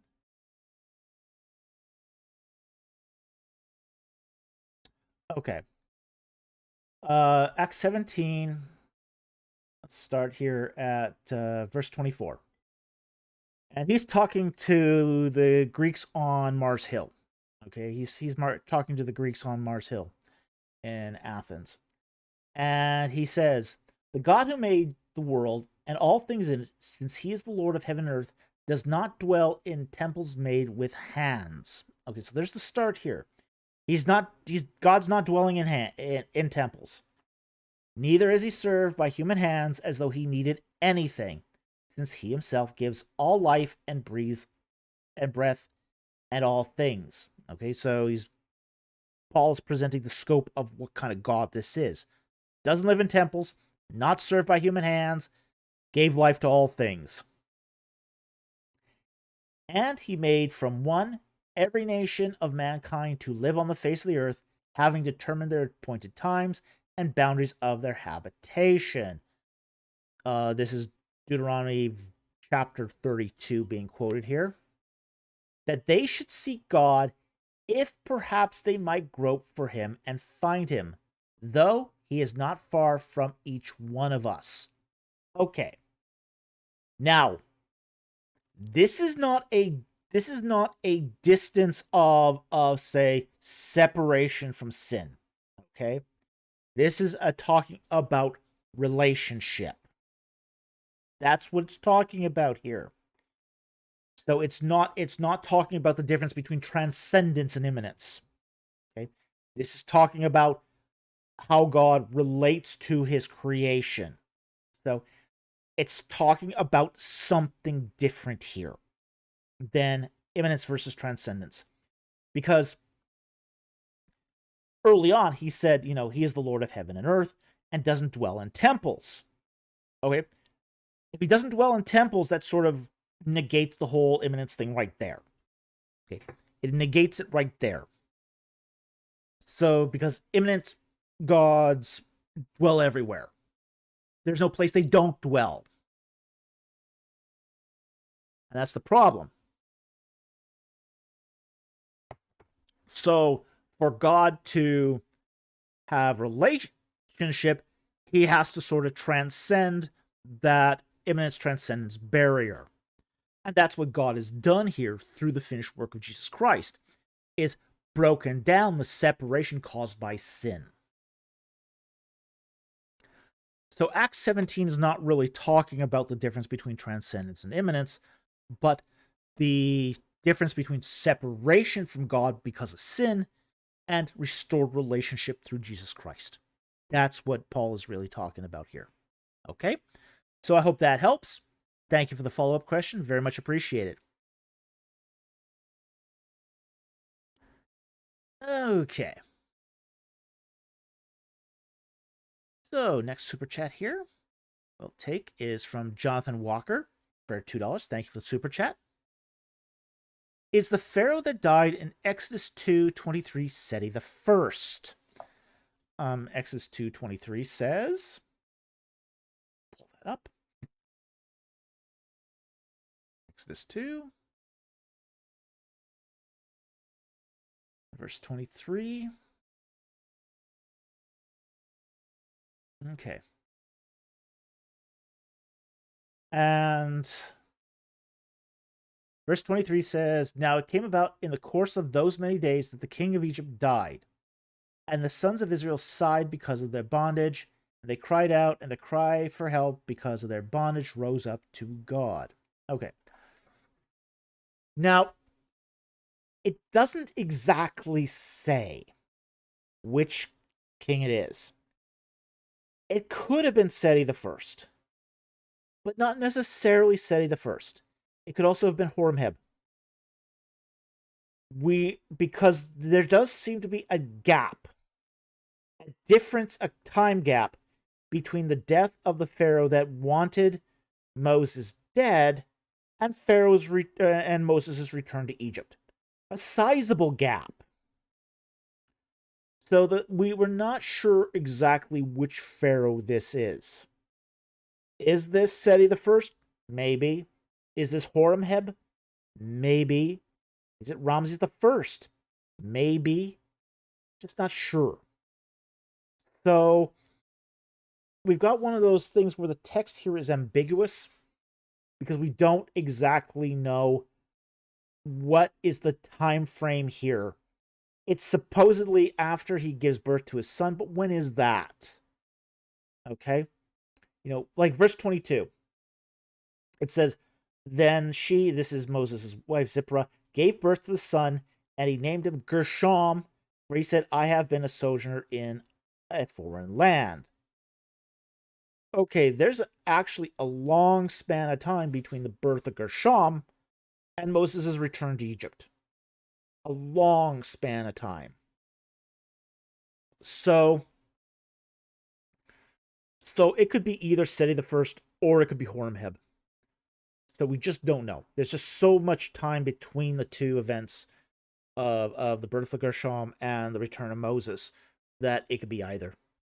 It could even be potentially even Ramses the First. It's even possible that could be. We just don't know. All right. So I hope that helps. Thank you very much for the super chat. Very much appreciated.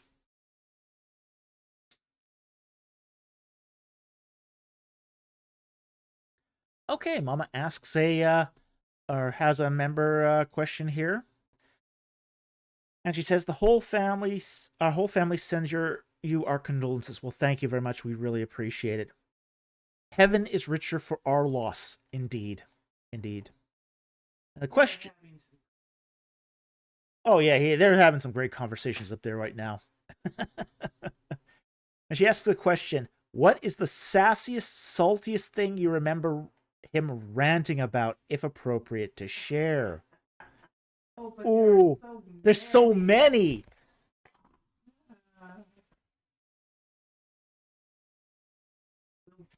Oh, okay. I'll relate a story. When I first met Ken, okay, this is when I first met Ken, uh, it was this was when I was I was still at the University of Toronto. I was one of two candidates for that research position that they had a couple gentlemen had arranged for Ken without asking him. Okay? But the two candidates, myself and this other guy, we were to meet Ken at Tyndale House in Cambridge. And this was for their summer colloquium on the Old Testament. Every year, Cambridge or Tyndale House has this sort of meeting of Old Testament scholars to talk about the Old Testament. And this was a combination of getting to know Ken, meeting Ken, having an interview with him, and basically, trying to outcompete each other for. Okay. And this place was funny anyway, okay? And because one of the things is that, because Ken had to choose between one of us, not both of us couldn't have the fellowship. Only one of us got the fellowship. So it was one of those things where we kind of had to compete. So we sort of hung around Ken during this whole thing. Okay. And there was this one lady scholar who Mama, you were all wooing him, yeah. Yeah, we were. And one lady scholar came up to me and goes, "Who do you think you are that you get to spend time with Ken Kitchen?" Like, oh, I'm nobody. I'm absolutely nobody.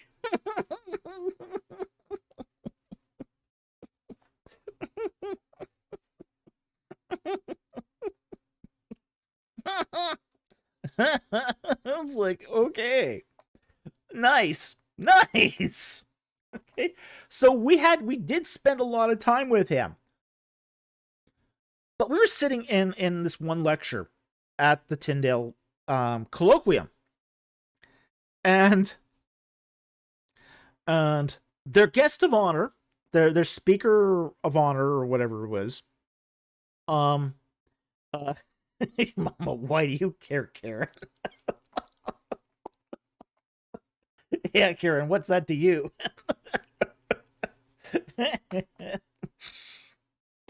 So, I'm sitting beside Ken, and they're the guest of honor at this colloquium was somebody who a female scholar who was working on as a professor, assistant professor at in the Bible at Cambridge. Okay, and they invited her to speak. Okay, and she comes in. Now this is mostly a conference of evangelicals. Okay, so I mean British evangelicals, but evangelicals nonetheless.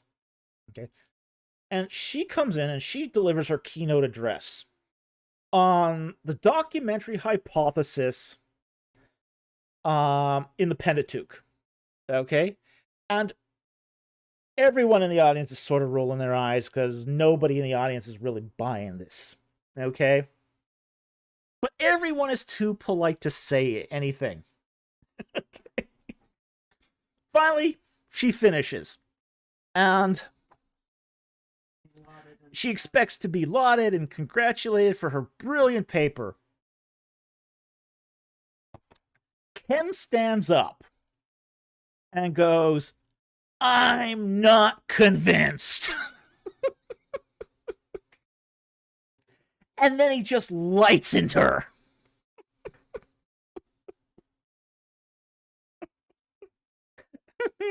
He talks about treaties, he talks about covenants, he talks about poetic forms. He just dresses her down. Just leaves her arguments in absolute shreds. By the time he's done with his 10-minute rant.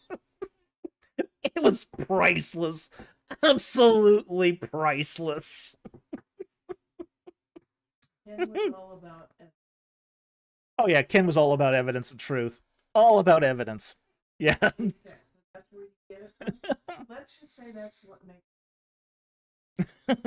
Haystack, so that's where you get it from? Well, let's just say Ken encouraged that. Bella Machine, he's just rapid firing her. Oh yeah. Oh yeah. Just argument after argument after argument after argument. And she's just going up there and goes, I'd have to look into that. I'd have to look into that. I'd have to look into that.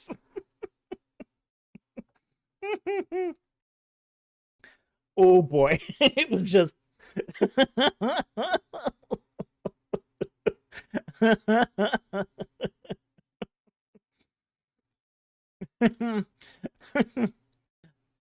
uh, Jonathan Walker, yes, I mean, I would imagine, quote, that's the dumbest as I've ever heard. He would sometimes say this too. I've heard him say this, where he would just get up and say, rubbish. Absolute rubbish. 9/10 of the audience is cheering. Everyone's going, okay, we would have said it that way, but we agree. Yeah.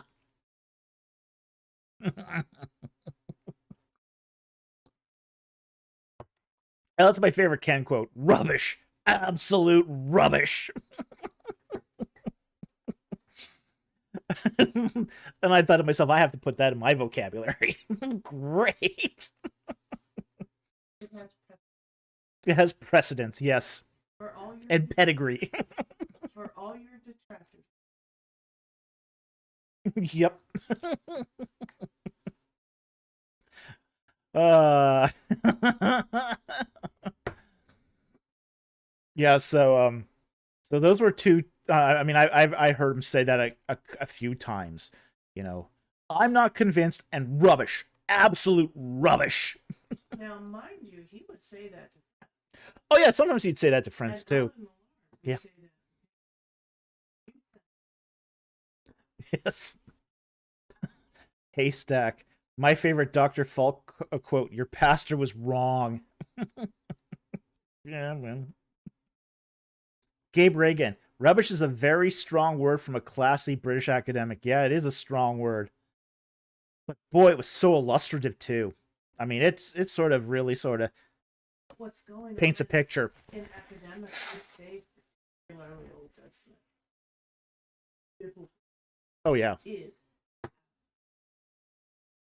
it's Oh yeah, a lot of biblical studies today is just absolute rubbish. I mean, really, really bad stuff. I mean, I what's her name? There's another one out there that's wandering the land at the moment. Can't remember her name. We still do that.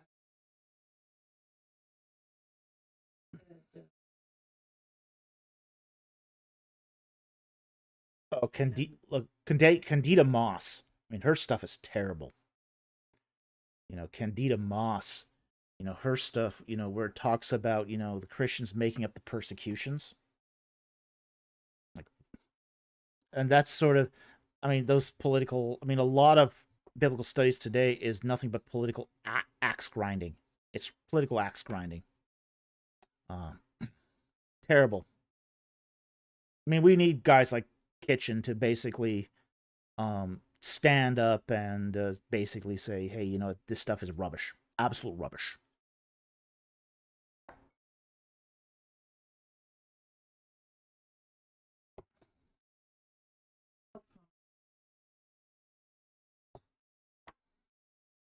Yeah. So, okay. So, Mama, there's your anecdote from Ken Kitchen. Okay, where he got up in the middle of the Tyndale colloquium and just told him, "I'm not convinced." Priceless, priceless. Okay.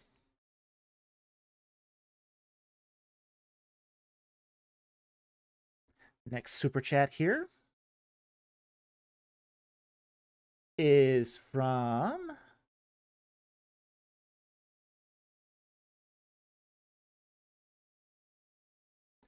Anthro Soup here for 199. Thank you for the super chat. Why did God rest on the seventh day? Genesis 2:2. Okay, let's take a look here.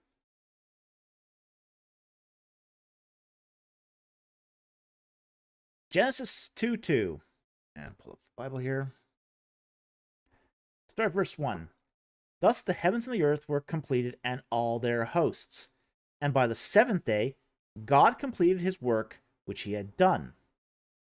And he rested on the seventh day from all his work which he had done. Then the God blessed the seventh day and sanctified it, because he rested from all his work which God had created and made. Okay. So, why did he do it? He didn't need to do it. One of the things we have to understand about Genesis 1 through 11 is it is establishing religious precedent. It's all about temple ritual. It's all about the separation of sacred and profane spaces, temple ritual, and basically how people are going to start living their lives as Israelites. Okay? So God doesn't need to rest on the seventh day, but what it does here is it establishes a precedent. It's there to establish Sabbath, rest, away from work. Okay? So in the case here of God making the creation and then taking his rest from it, away from it, shows again that transcendence of God from his creation. He's not. Here's one of the things we have to understand about a lot of ancient Near Eastern myths is God's created the creation which they live in. Okay, Marduk creates a creation that he lives in. Amun-Re creates the creation that he lives in. The Aten creates the creation that he lives in.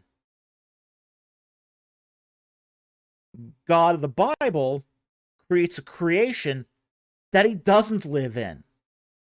He's separate from it. So when he rests from the creation, he's away from it.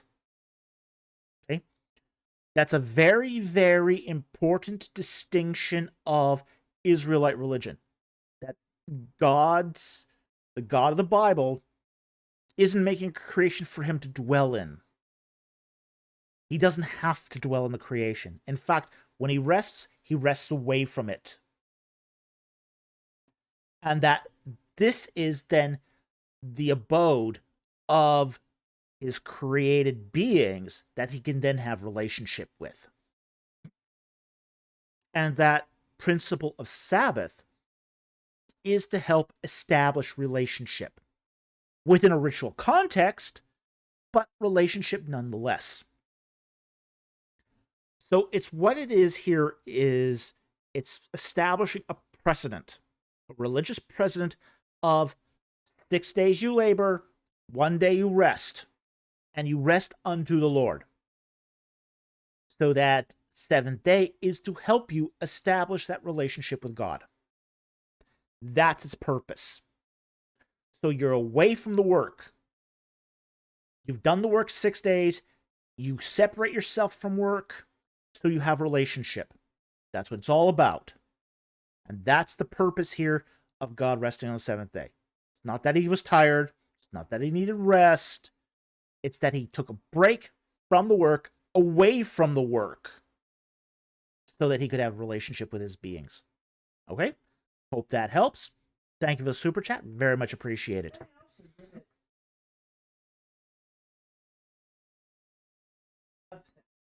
Yeah, it is.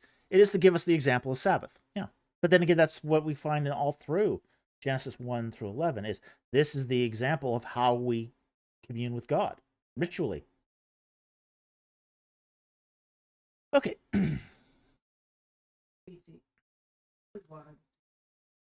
PC. I don't really want to do the work today.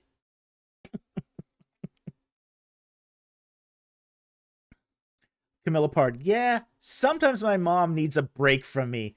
Not because she's tired, but, well, I don't really know why. I can imagine. We all need breaks from things at times. Okay? Not personal. At least I don't think it is. Okay, I want to thank Jack Ray for giving the channel 20 Egypt and the Bible memberships. Thank you so much for your support of the channel. We appreciate your support and the work. Basically, you help us to keep doing this and put food on our table, and we do very much appreciate that. Thank you so very much. We like food on our table. It's a good thing. And the bunny says thank you too. But it helps us do projects. Projects that engage the culture.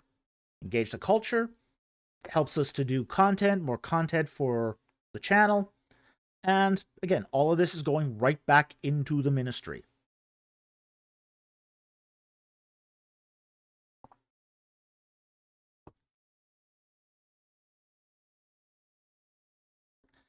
Okay.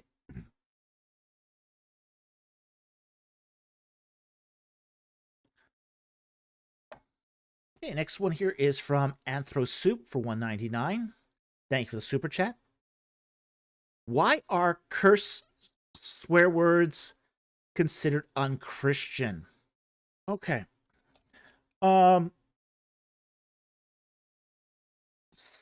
This is a debated topic. It says let no. No, it's not that. That's not it. Yeah, that's misinterpreted. It's not the 10 commandments of taking the Lord thy God's name in name. That means something else. No unclean thing. Let's see if I can find the text. No.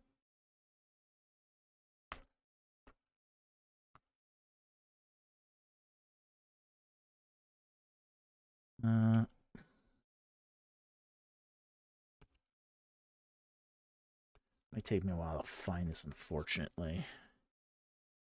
Yeah, it's the unwholesome talk thing.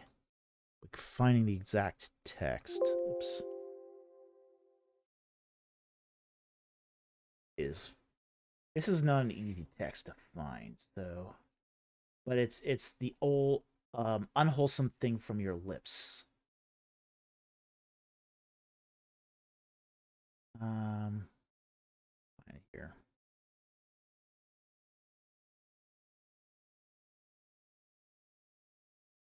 Yeah, it's not Ephesians 4:29. See if Tom Paris has got it here. He might have it. Ephesians 4. Okay, that's it. All right.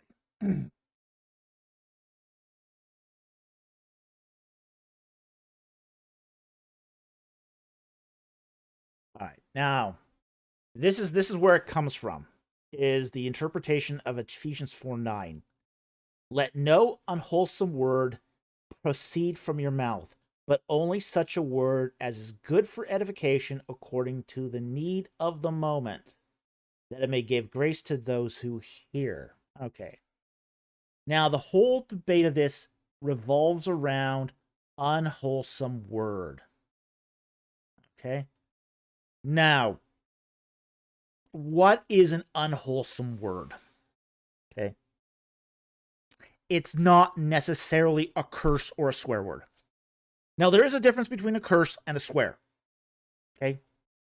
And it hasn't been the same throughout all history. This is one of the things we have to keep in mind too, is this is something that has changed over time. There's a difference between a curse and a swear. Okay? A curse is a wish upon something of evil.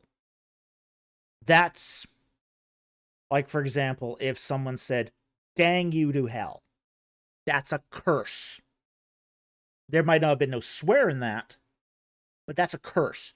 You're condemning someone to hell. Okay? So that's sort of one class of this kind of language. A swear is a profanity. Basically a word that's not spoken in polite society. And swear words change. They change a lot. Like, for example, in the Middle Ages, a swear word would have had to do something religious. You didn't do religious sorts of swear words. Okay? Like for later on in, say, the Victorian era, you start seeing that change from religious concepts to sexual concepts. Okay?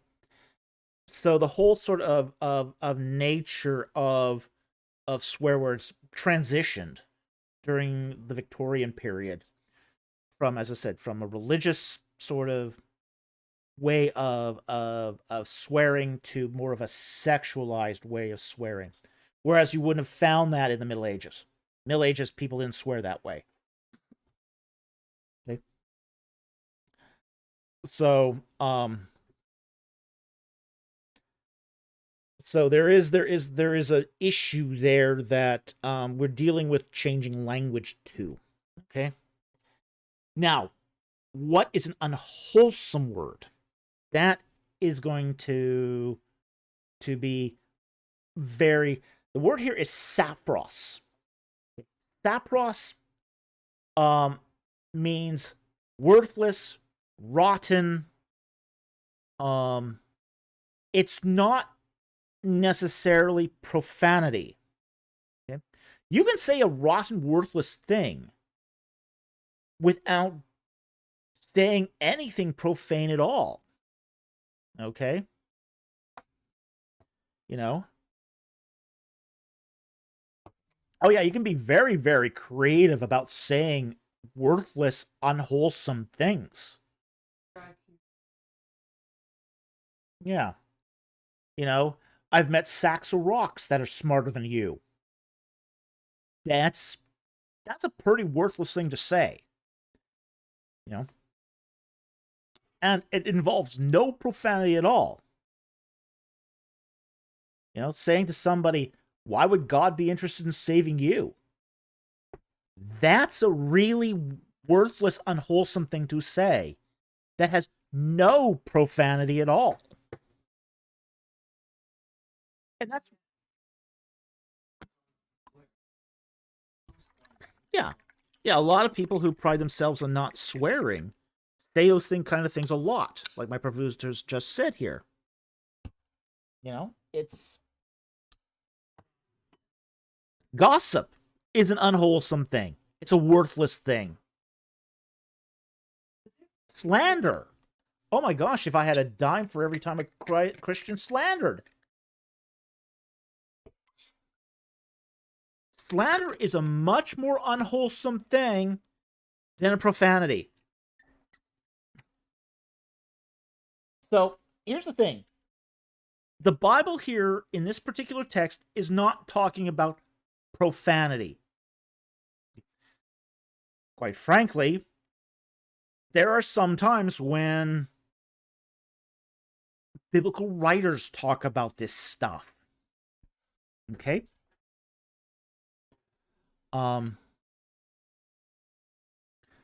Like, for example, when Paul says about the faction of circumcision.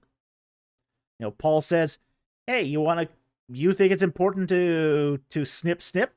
Why don't you keep snip until it cut it all off?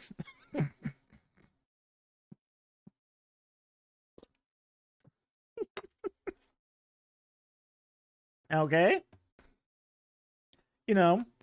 The prophet Elijah, when he's confronting the priests of Baal. Where's Baal? Is he on vacation? Is he on the toilet? That's what he says in the text. Biblical writers didn't have a problem with this. Okay? Jesus called. Yeah. Oh, yeah, Jesus calls the Pharisees whitewashed sepulchres. That's the worst thing you could call a Jew back then. You couldn't get more insulting than that. The prophet talks about the Israelites lusting after the Assyrians, whose members were the size of horses. Horses' members, that is.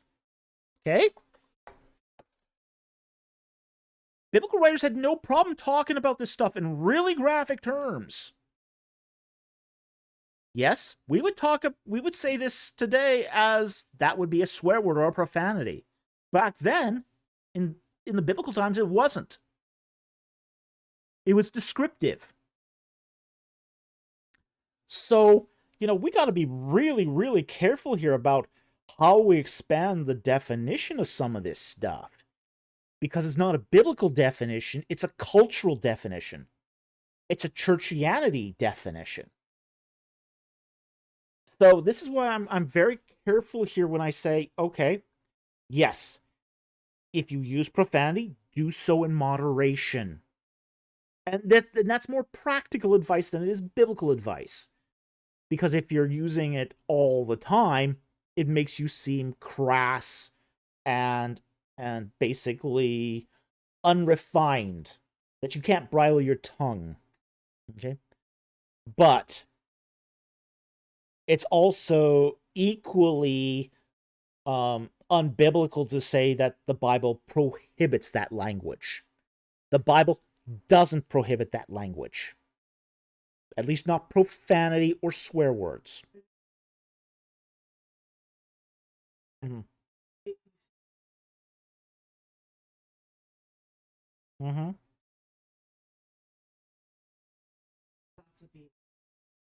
Yeah. Yeah. Yeah. As my producer said, it's kind of like the paradox between, say, a sailor who, swears up a blue storm but says loving things, versus the church lady who butter won't melt in her mouth, but she's gossiping and slandering. That's what it's talking about here when it talks about unwholesome words. It's talking about stuff like slander, gossip, words that destroy people. Okay? Oh yeah. Well, look. If you're dropping the F-bomb all the time, that's not a good habit. But the reason why it's not a good habit is because it makes you look crass and uneducated. It's not a good look. But that's a cultural thing. That's not so much a biblical thing. Biblical. Yeah. Yeah. Yeah, the biblical thing is the Bible cares about how you're treating people. Not necessarily, you know, let's see, Matthew 23:33. Is that what comes out of your mouth that makes you impure? Or Matthew 23:33.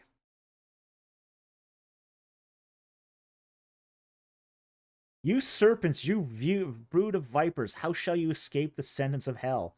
Yeah. Oh, yeah. Awful stuff. I mean, you talk about words those are fighting words, man. Yeah. But, yeah, but, Christ talks about also, it's not what goes into the mouth that makes you unclean, it's what comes out of the mouth that makes you unclean. What he's talking about there is stuff like slander, gossip, lies, false witness.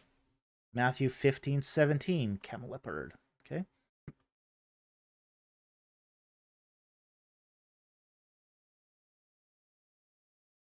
Yeah, this is exactly it.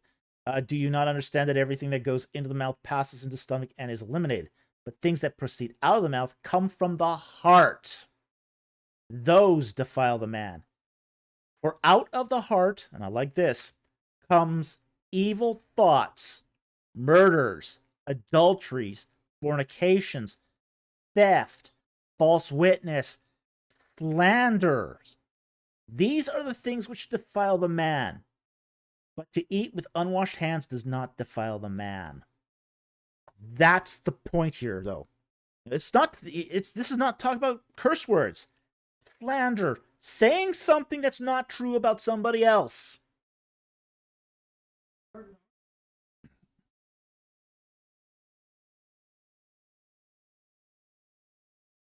Yeah.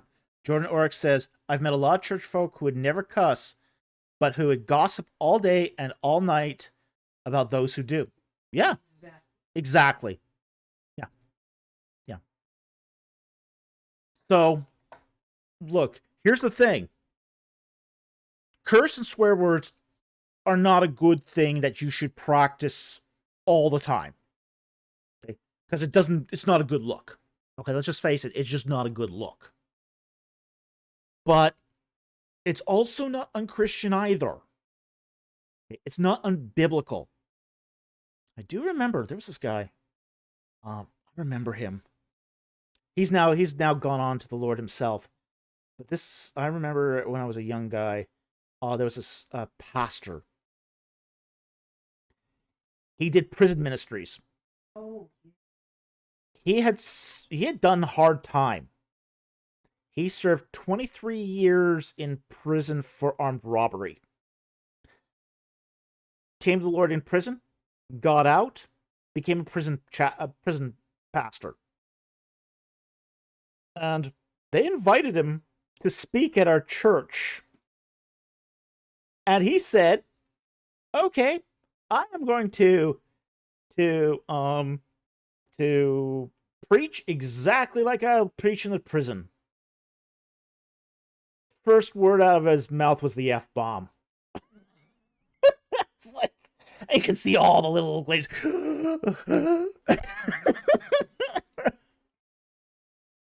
It was the most Christian profanity-laden sermon I had ever heard. Yes, that sermon was a string of profanities, and it was 100% Christian. Hard hitting, get your life in order. Yeah, hard living, you're a sinner, get your life in order, you dirty, rotten sinner, or you're going to hell. And as I said, it had every profanity in the book.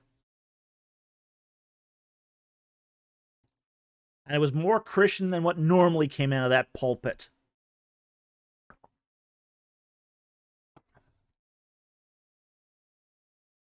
Yeah.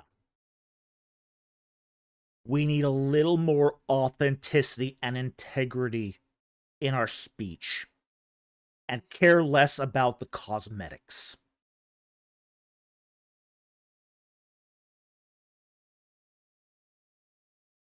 Yeah. We do.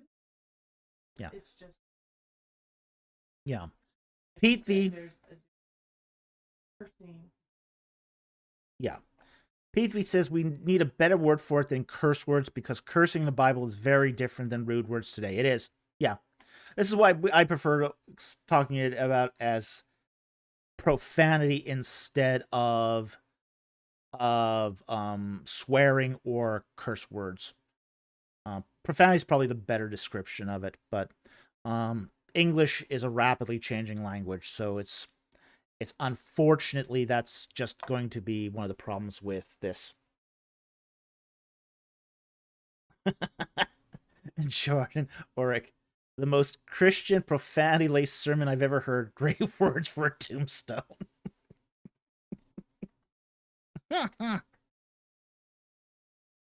Anthro Soup, I feel so vindicated about this. This is the first time I've heard this view. I really thought I was missing something. Well, I mean, if you hang around the Christian bubble, that's what you get. I mean, that's what you'll hear in the Christian bubble. But why it's important to go outside the Christian bubble. Also, why it's important to actually read your Bible and understand it too. Okay? Just a thought there. Okay? So, again, there's nothing against using these words. Just use them in moderation. Okay? Just because it's not a good look. Okay.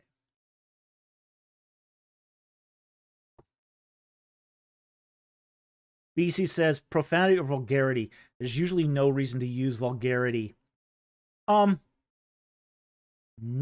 exactly true. There is a reason to use vulgarity. Okay? But it's again, you probably want to use that in even more moderation than profanity. Okay?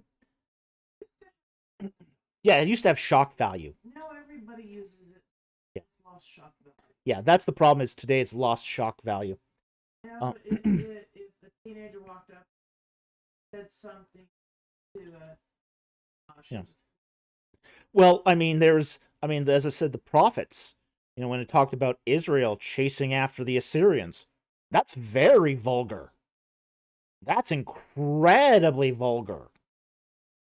It's not so profane as it is vulgar. Oh, it's so crass. So crass. Yeah.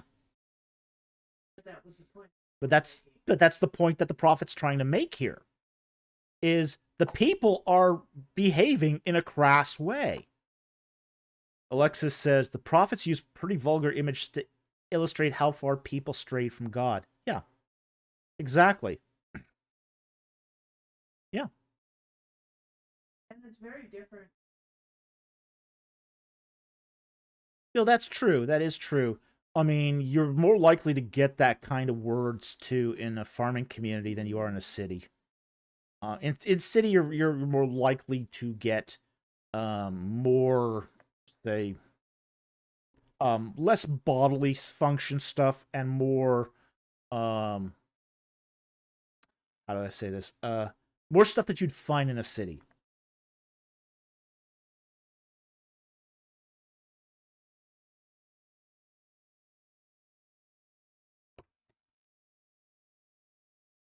Okay, so I think that covered that pretty good.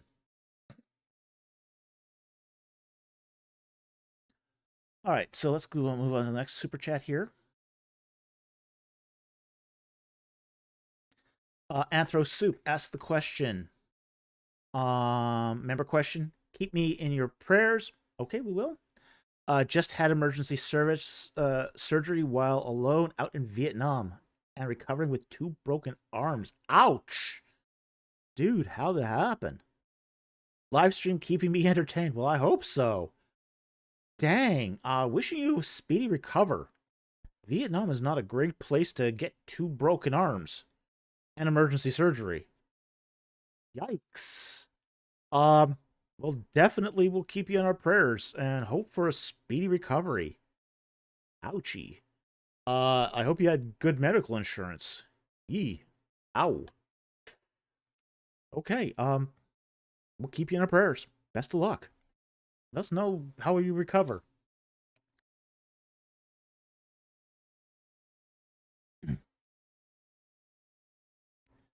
Okay, next one here is from Jonathan Walker for $5. Thank you for the super chat. And he asks, if the serpent is a spirit critter, why is it cursed to creep on its belly and eat dust like a snake? Isaiah 65:25, Micah 7:17. Humbling the serpent. Okay. Let's talk about why that is. Okay. It's anthropomorphizing. Oh, sorry. It's analogic language. That was what I was looking for. Analogic language. Okay. It's not a real snake. It is a spirit critter. Okay. But it's trying to show this in analogic terms.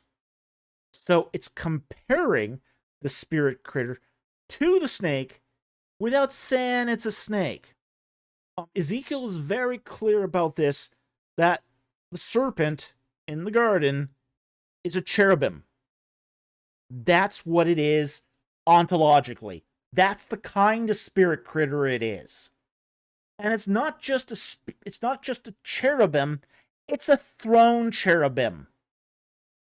Now, a throne cherubim is the sort of cherubim that is used to protect sacred space around the throne of God. He served a very specific function. So,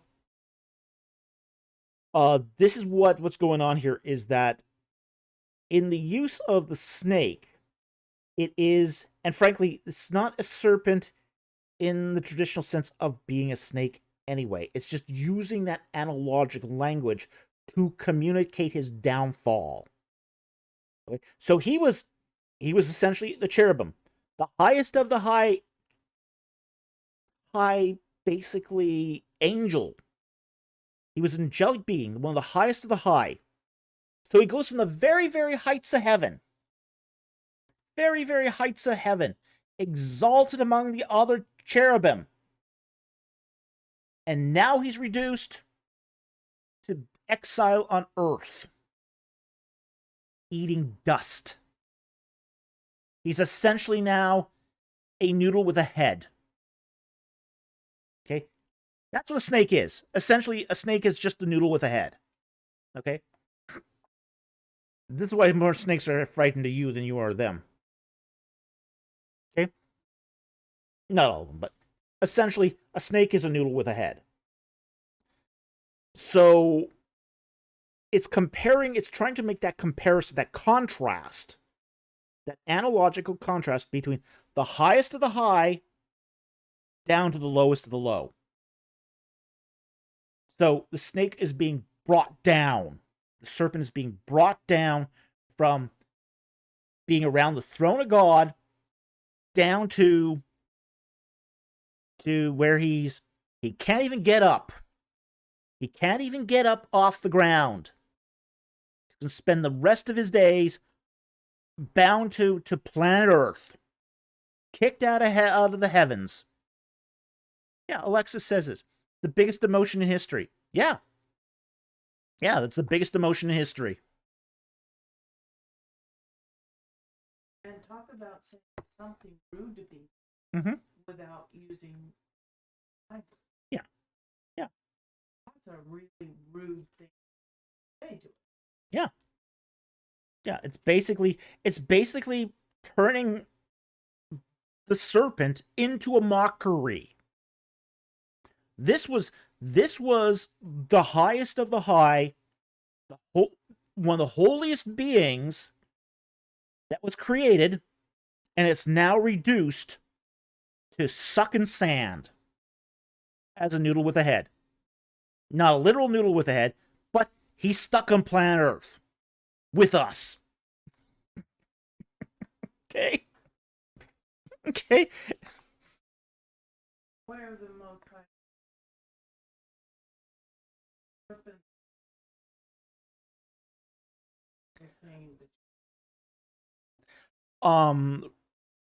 Where the Most High asks, is the serpent then a kind of retrojective title to shame the cherub?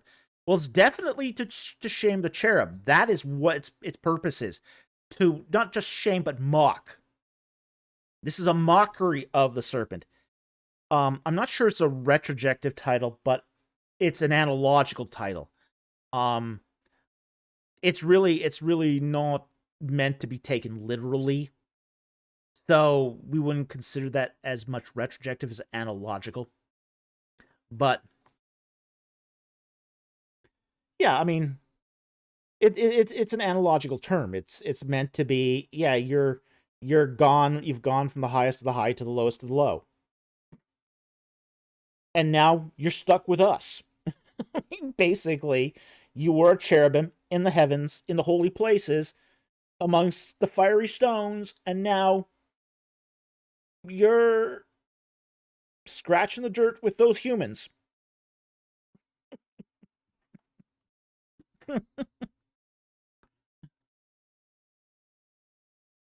He's now imprisoned with us.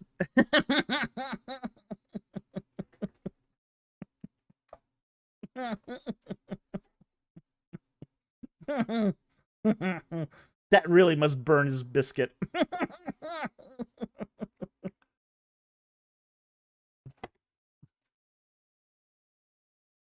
Alexis asks, weren't snakes seen in pretty high regard because they represented rebirth or something? What they were seen as, now there are certain serpents that were, okay? The seraphim. Seraphim is perceived as a fire serpent and essentially a winged cobra. Okay. So we do see that and this is one of the reasons why Genesis is very careful not to call the Nakash a seraph. So there isn't confusion here between the serpents, the spirit critters that serve with honor, the seraphim, versus the Nakash that did not serve with honor and then was shamed. So yes, there were serpents. They were seen as protective spirit critters. So what the seraphim did, and is they drove out impurity. They worked with the cherubim. So the cherubim's job was to keep everything within its wings pure. But the job of the seraphim was to keep impurity out from getting into the area that the cherubim protected in the first place. Okay? So there was that. And so not every serpent was seen as a bad thing. Okay? There were definitely serpents that were considered to be esteemed, high-ranking in position, and basically loyal followers of God amongst the spirit critters. But there was also that sort of negative side too. So yes, there was a negative to serpents as well. They could bite. They could inflict you with poison. And they were still kind of seen as an impotent creature. Because they didn't have legs. They didn't have arms. They didn't have legs. They're a noodle with a head. So, and that's sort of the image that we get here from the Nakash, from the serpent in the garden. It's not so much that he's not honored as a serpent. He's being more shown as a noodle with a head. That's the image here. The image of impotence. That he's being demoted. Totally demoted. That's the image of the Nakash. That's the analogical language that it's driving at here. So that's what I would say, is that it's going to depend on the snake which one is, whether they're being highly extolled and lauded or versus being shamed and demoted. So I hope that helps. Thank you for that follow-up question. Really appreciate it. the Camilla part. Satan was demoted with impotence. Rough. Oh yeah. Oh yeah, that's definitely what's going on. Yeah. Yeah, he's being demoted to a noodle with a head. So yeah, that's just something that we find in that particular language. Okay. So we'll take the next super chat here. I think we're getting probably close to the end of the super chats. We got Bomb Papa's Basement for $9.99. Thank you for the super chat. And he says, first of all, my condolences for your loss. Thank you very much. We appreciate that. Second, thank you for your interaction on my Facebook post. Oh, no problem. It was a good post. It might sound silly, but it made me feel validated in a moment of heavy anxiety. All right, cool. I'm glad it was, as I said, it was a good post. So, sometimes when I see a good post, I'll comment on it. I don't comment on every post. But if I see something good, I'll sometimes, chime in and say, hey, this is worth, paying attention to. And as I said, it was a good post. So yeah, definitely was my pleasure to comment on it. All right. So thank you very much for the super chat. Very much appreciated. And yeah, great post. Next one here is from, let's see here, we're almost at the end. Are we? Nope.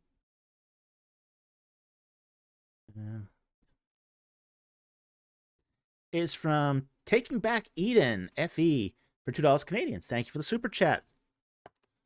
He says, hi, did Egypt have a flat earth cosmology? Thank you. No, it really didn't. How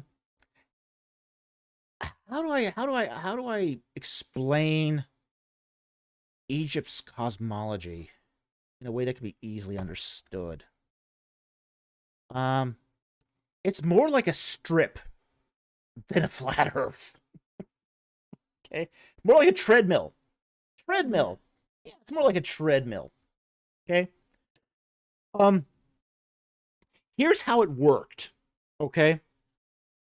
To understand the cosmology of Egypt, you have to think in terms of the solar bark of Re. Okay? Now, the solar bark of Re is spawned at dawn. At dawn, the solar disk is recreated, and Re carries the bark, the solar disk across the sky until sunset. And then he goes around the other side. And he comes back through the underworld. Okay? He travels from dawn in the underworld, which is our dusk, to sunset in the underworld, which is our dawn. And he comes up the other side. Okay? I would like all the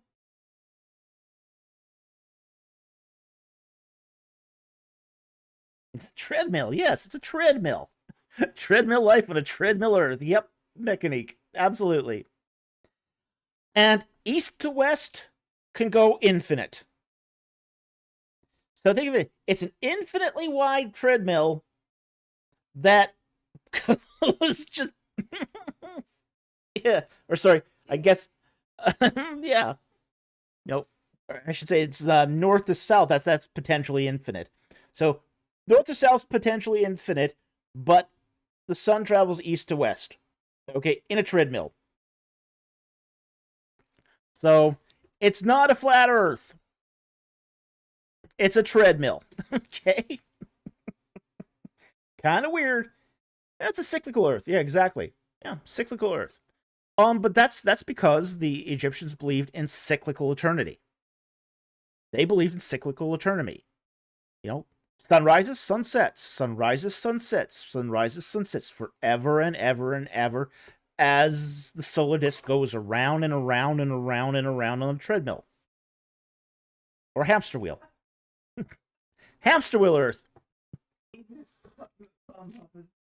Egypt was a side scroll. Bomb Papa's Basement. Egypt was a side-scroller video game. As yeah, probably closer to that than anything. Yeah. Wait, this is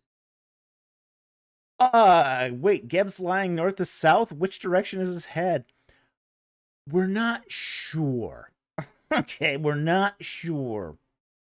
Newt is easier to figure out because they um they imagine the Milky Way as being the body of Newt. Okay, but we're not sure which orientation Geb's head is. Mama. The wheel is turning, but the hamster. Mama, the wheel is turning, but the hamster is dead. Ow! Ow! Eee! See, that's how you do an insult without being crass or crude. Yeah, that's how you do. Yeah, my producer says that's how you do an insult without being crude. Oh, this is all Greek to me. Yeah, yeah.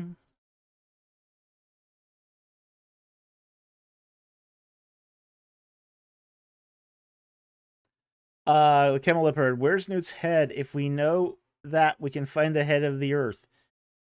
Maybe, maybe. Alexis, I need to see a picture of this.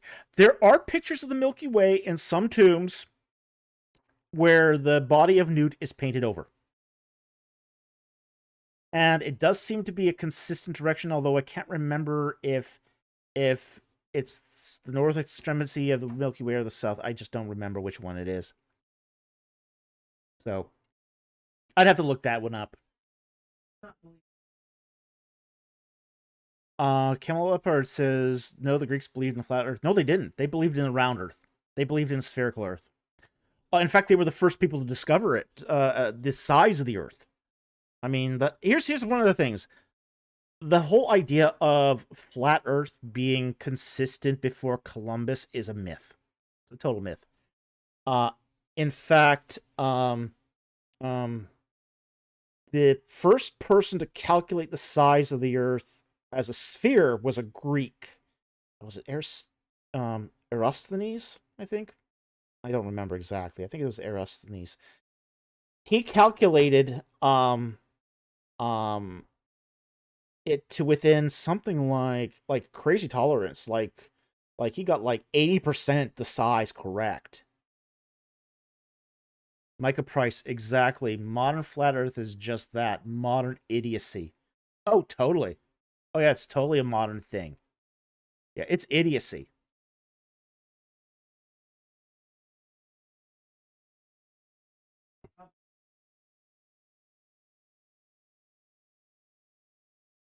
Yeah.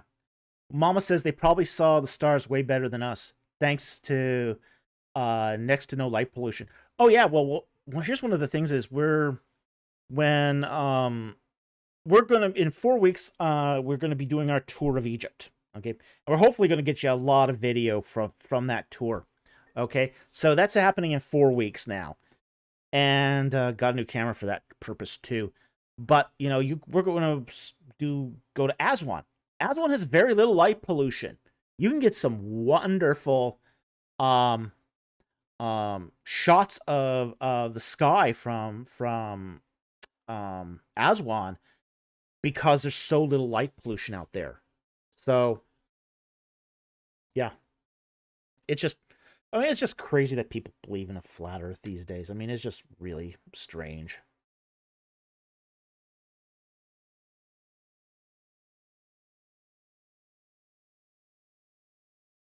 I see me.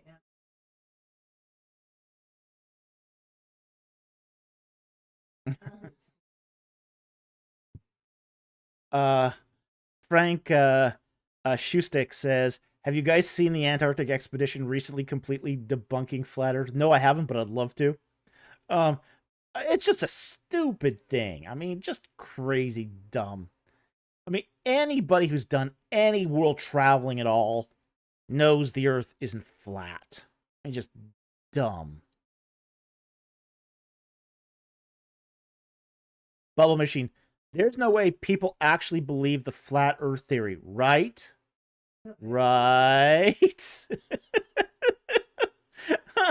I wish it weren't so.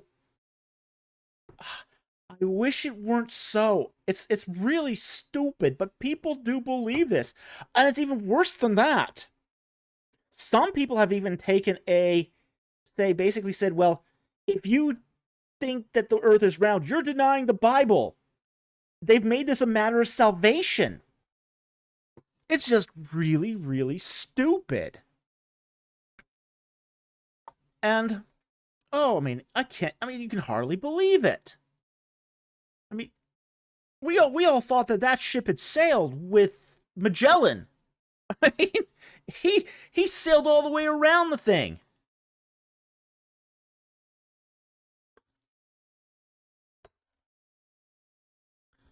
But there are people out there that think if you believe in a round earth, a spherical earth, you're denying the Bible. And therefore you can't be saved.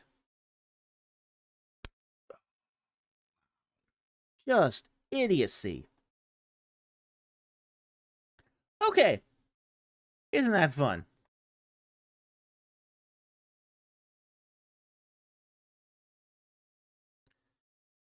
All right, let's take the next super chat here. Because we got 1 hour left and we got to wrap it up by midnight. So, because I got to do something unpleasant tomorrow. Uriel C for $5. Thank you for the super chat. Did the ancient Near Eastern people draw an association between the planets and the 7 archangels? Okay. They did view planets and stars as being associated with angels. Okay. So it's not just planets, but stars as well. Okay. And they did understand that there was a difference between planets and stars, although they are not exactly clear what that difference is. Like, for example, the Mesopotamian religions did associate planets with specific deities. I'm not sure what the Egyptians did here, and I don't think the Israelites saw a huge difference between the planets and the stars. But I don't think they might have later on. It's hard to say. I don't keep up on that on the astronomical material, but however, now the 7 archangels. Let's see. I don't think. Let me see which ones, if I recall right.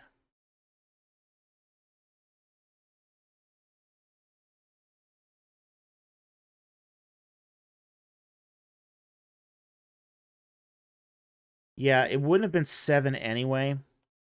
And the reason why is because in ancient times, only 5 planets were thought to exist. Okay? And this is, I think, something that is really important to point out, too. That the ancient Near Eastern people only were aware of Mercury, Venus, Mars, Jupiter, and Saturn. Those are the 5 planets that they were aware of in ancient times. Uranus and Neptune weren't discovered until the 19th century. Okay? So, and they didn't consider Earth a planet. Earth was not considered a planet in ancient times. Okay?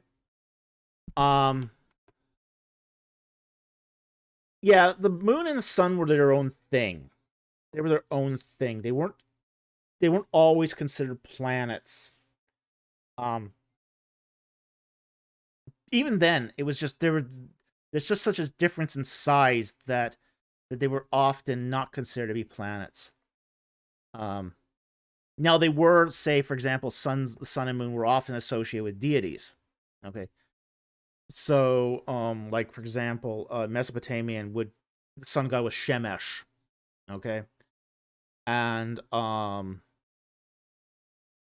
the moon would have their various deities that were represented the moon, but as far as planets go, there was 5 known planets. Okay. So anyway, hope that helps. Thank you very much for the yeah, it wasn't they weren't associated with the 7 archangels, not as far as I could tell, just because although they might have associated them with other planetary bodies, but the moon itself and the sun were not generally treated like that. But hope that helped. Thank you for the super chat. Very much appreciated. Yeah, they could be called the luminaries, yeah, but when you start relating them to actual spirit critters, there's actually canonical differences between how they treated the planets more like stars than they did say deities. Now in the Greek system, yeah, they're all treated, the stars and planets, moon and sun, the luminaries are treated similar. But the ancient Near East just didn't do that. Okay.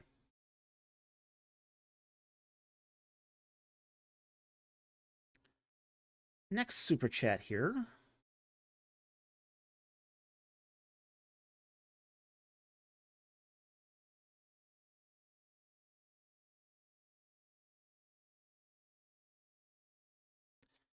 Is from Answering LDS for 199. Thank you very much for super chat.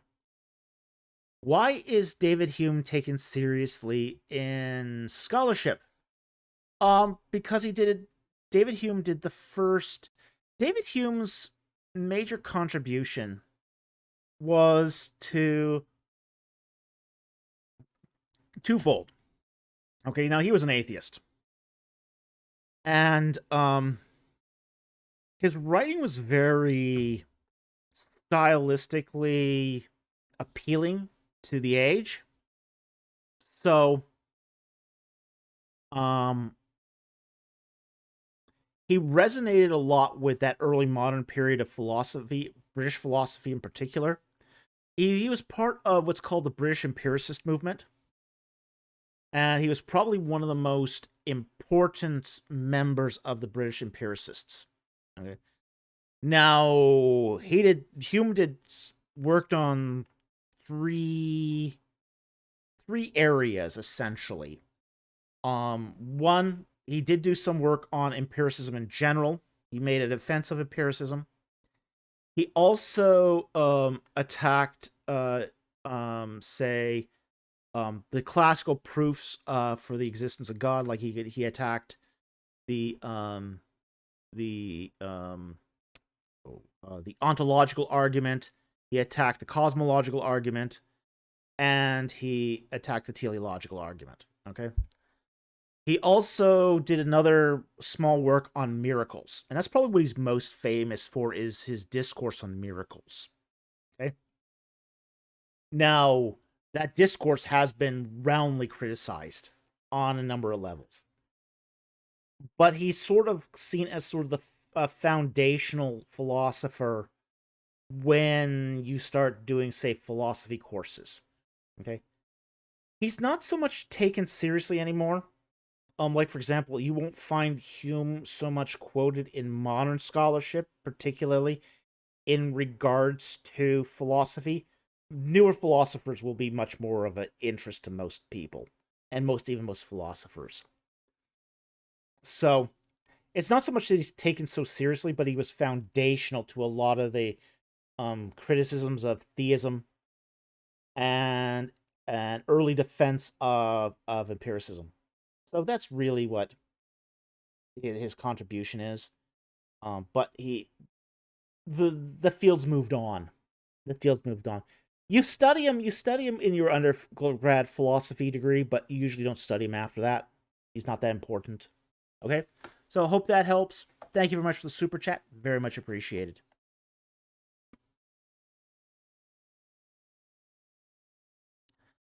Okay, Bolognius Monk for $4.99. Thank you for the super chat.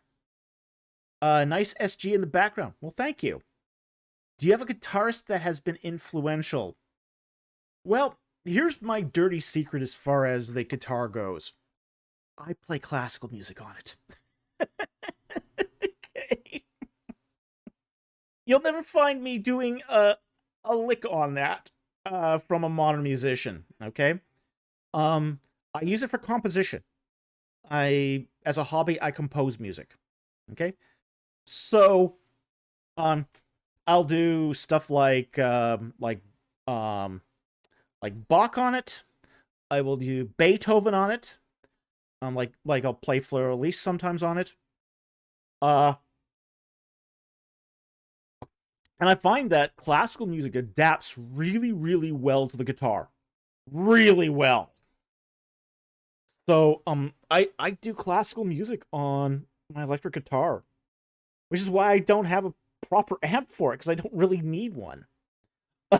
So it's just like, all I do is if I use it for composition, I will plug it into my DAW, my audio interface, and then I'll just use it as a record off of it that way. I got a lot of amp simulators in the DAW, and that's how I'll use it as a tool for composition. But other than that, I'll just use it for doing classical music. I really don't do modern. I think the closest thing I have done to modern music on it was Simon and Garfunkel, Scarborough Fair. It's probably the most modern thing I've played on that. Okay. Okay. Maybe Metallica. I have done one or two Metallica songs on it, but that's about it. Okay, no Smashing Pumpkins. I don't really go. I'm not one of those guys that rips into the guitar. I have to because I live in an apartment too. I have to kind of keep things quiet. And this is one of the things I hate about living here is there's no soundproofing. There's absolutely no soundproofing in this apartment. It's not even weatherproofing for that matter. But so if you play a loud guitar, everybody hears it.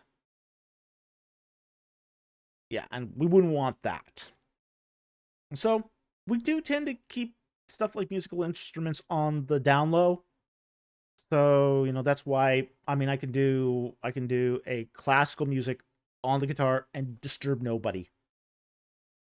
But if I started ripping and doing death metal on it, yeah, everyone's gonna know. Okay, so that's my influences. Classical music. Okay.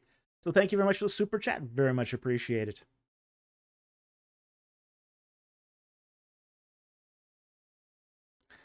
Okay, next one here is from Sentinel Apologetics for $10 Australian. Thank you very much for that super chat. We really appreciate it.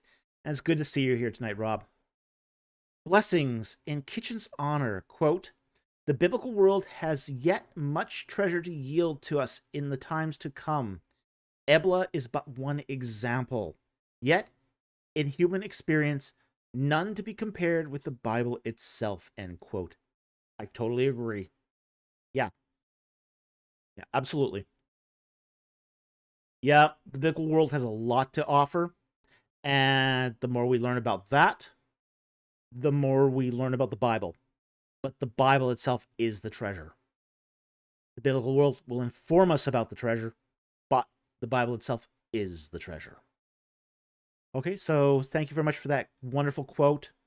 And it's great to hear a quote in Kitchen's honor. Thank you so very much for the super chat. We really appreciate it. Okay, Mechanique for $5. Thank you very much for the super chat. I asked about Apollo before, but you were too young.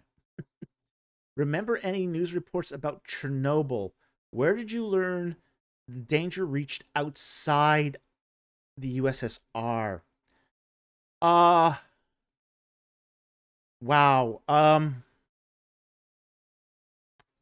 Hmm. I was in high school when I think the Chernobyl incident happened. What year was Chernobyl again? Uh, Chernobyl disaster. 86. Okay, so I was about 16 at the time. Yeah, so I would have heard it on the news. That's where I would have heard about it. Um, so yeah, I was too young for Apollo. Okay, yeah, for the Apollo mission, I was not yet born.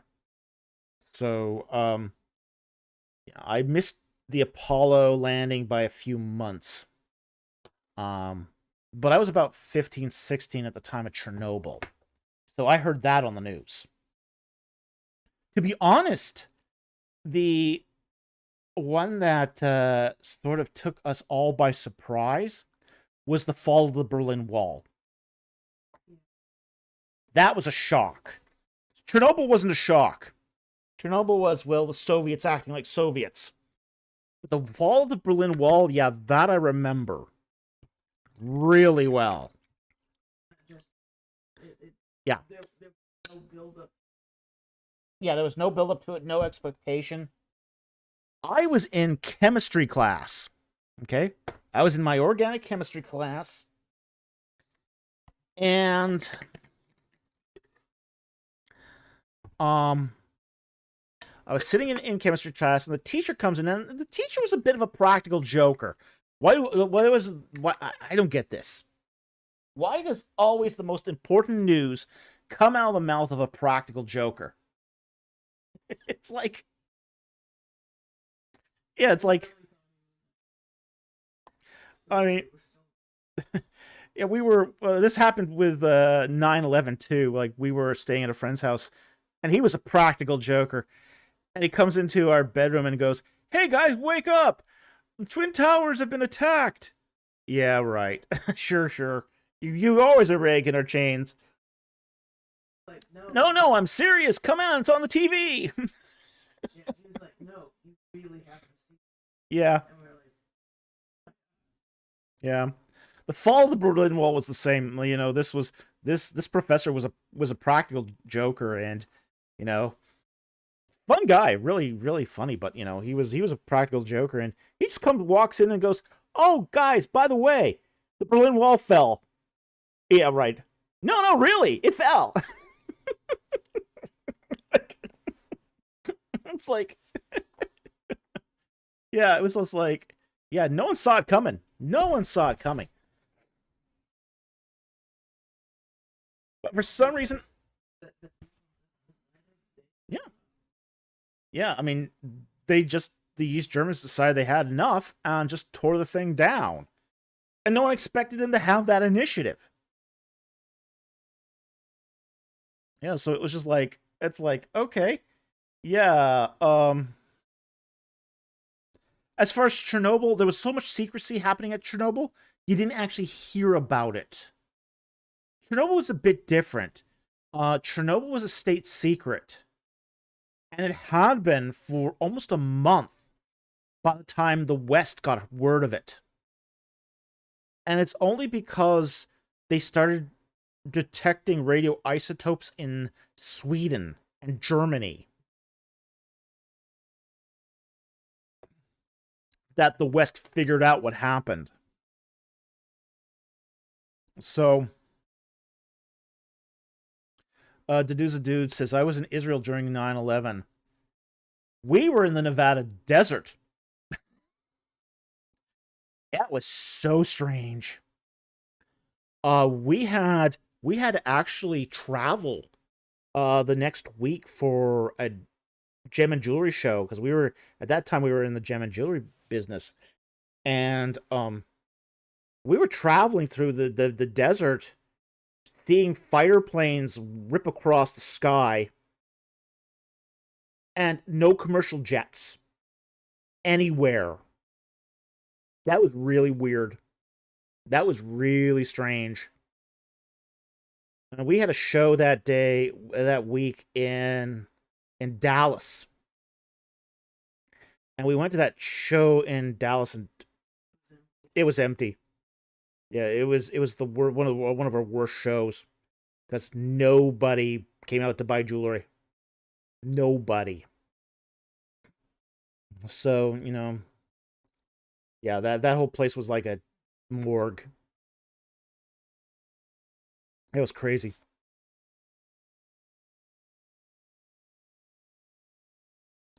Gabe Reagan says, "Of course you were in the gem and jewelry business. We had a casting shop.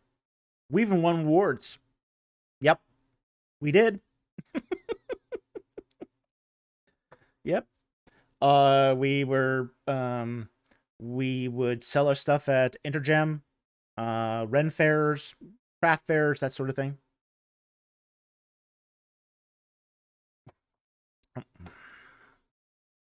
And we did that for a few years.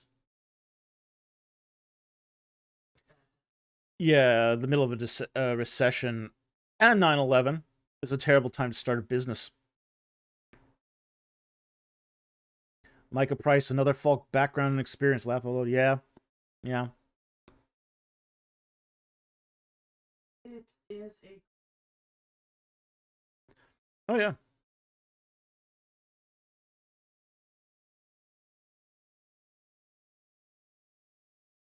Oh yeah. Yeah, it was a great evangelism opportunity. Alexis, what skill haven't you learned? I can't repair an automobile. I cannot repair an automobile to save my life. Never learned it.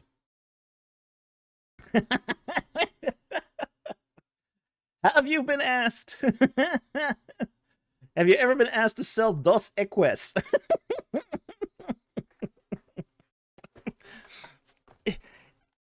Yeah, they I don't think they've come to the realization that that guy who's supposed to be the most interesting guy in the world really isn't that interesting. It's like he's not that interesting. Camel leopard. Camel leopard. But can you fix an ancient chariot? Yes. Yes, I can. I can fix an ancient chariot. And I can even forge a knife. And forge the ferrules to make the wheels on a chariot.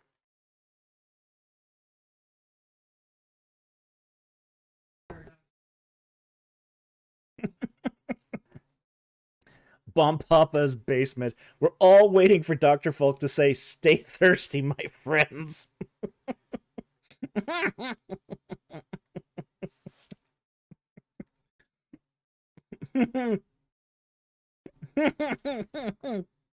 Micah Price. Can you imagine the conflicting biographies that will be written of Dr. Folk? He was in Gems and Jewelry. No, he was a novelist. No, you're both wrong. He was a chariot fixer.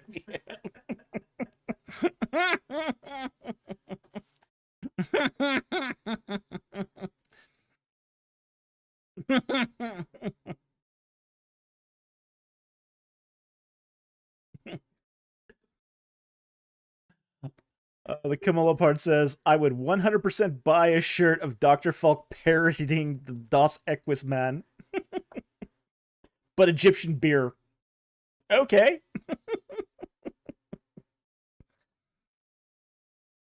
Yeah, I've had a pretty interesting life, I'll say that. Um,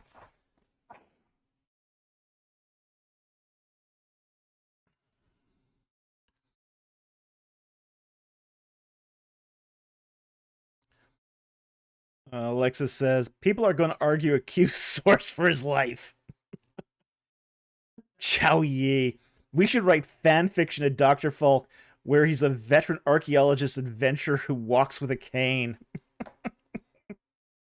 Yeah? What's the fiction part of this? What's the fiction part of this?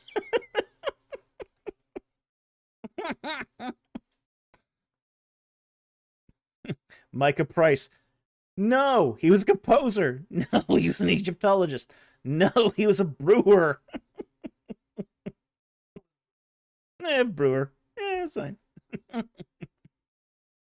The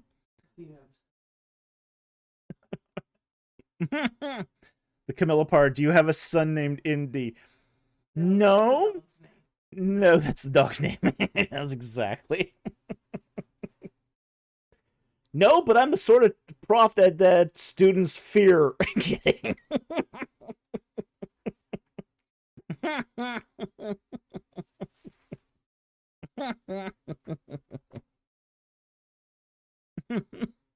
Mama, no, he was a babysitter. No, he was a pepper packer. She really is keeping. She's keeping score. She's keeping score here.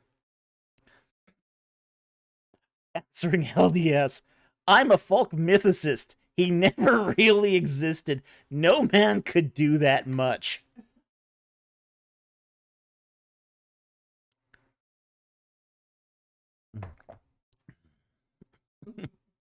He is the rabbit's name. The dude's a dude. No, it's David Falk Jr. Indy is the rabbit's name. He was a programmer. The furniture. No, he was a spirit critter zoologist. Mama, no, he was a programmer. No, he was a furniture salesman. Camilla Pard. No, he was a spirit critter zoologist. Mama, we are your collective work history, Doc. Slam her in. Ancient Egypt, you are the coolest Egyptologist I know. Thank you. How many... Jack Ray, car salesman? No, never been a car salesman. I'm terrible at sales. Terrible at sales. So, you know, car salesman would have been not a good profession for me. He had a rabbit named too. BC, he had a rabbit named Tiglath, so we can't rely on a late dating for him.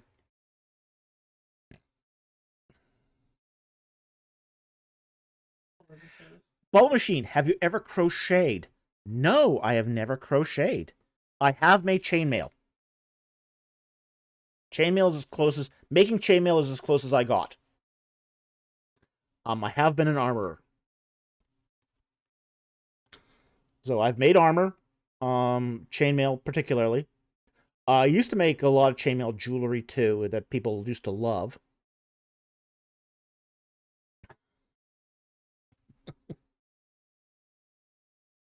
The Camilla Pard t-shirt, Dr. Falk on the front, parrying the Das Equus man, but with Egyptian beer, back shirt, everything he's done.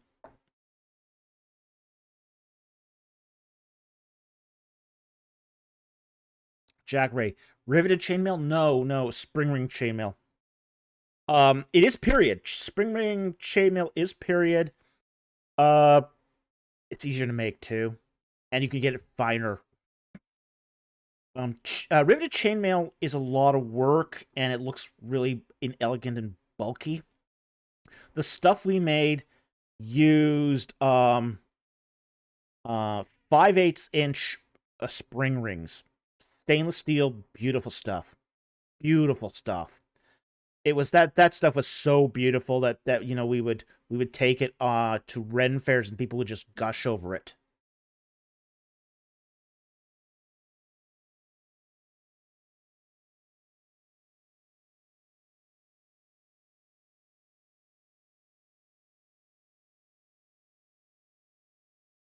Jordan Oric asks, any chance you've read Dr. Amos Young's book on disability and in the church? I ask as a minister recently diagnosed with autism. No, I haven't read it. I can't recommend it one way or the other. I just haven't read it. Sorry. On this, God can still. Yeah. This is not an impediment for being used powerfully in the church. So, yeah.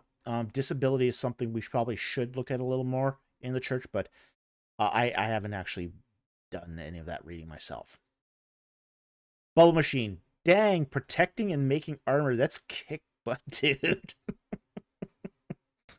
Okay.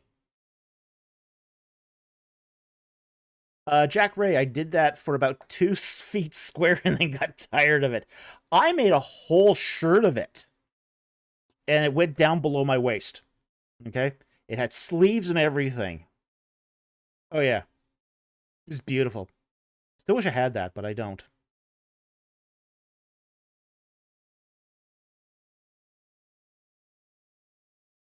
Like a price. Dr. Falk resume, other skills section just reads as yes. Mm, eh, eh.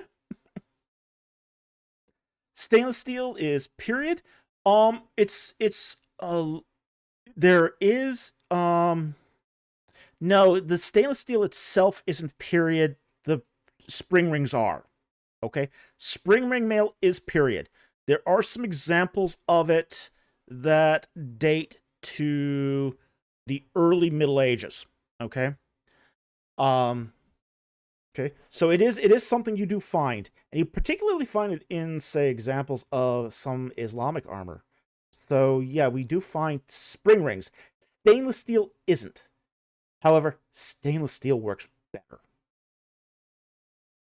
So you don't see stainless steel until the addition of, say, chromium to steels. And you don't find that until the early modern period. Okay. For instance, Dr. Resume, other skills. Yeah, we've already read that one out. Yeah, that one's fun. Okay.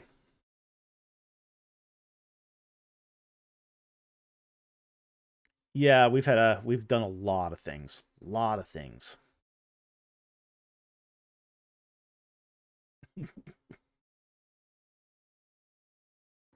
Bubble Machine, you guys are so flippin' cool. Um, that's not a word I would have used to describe myself. But okay.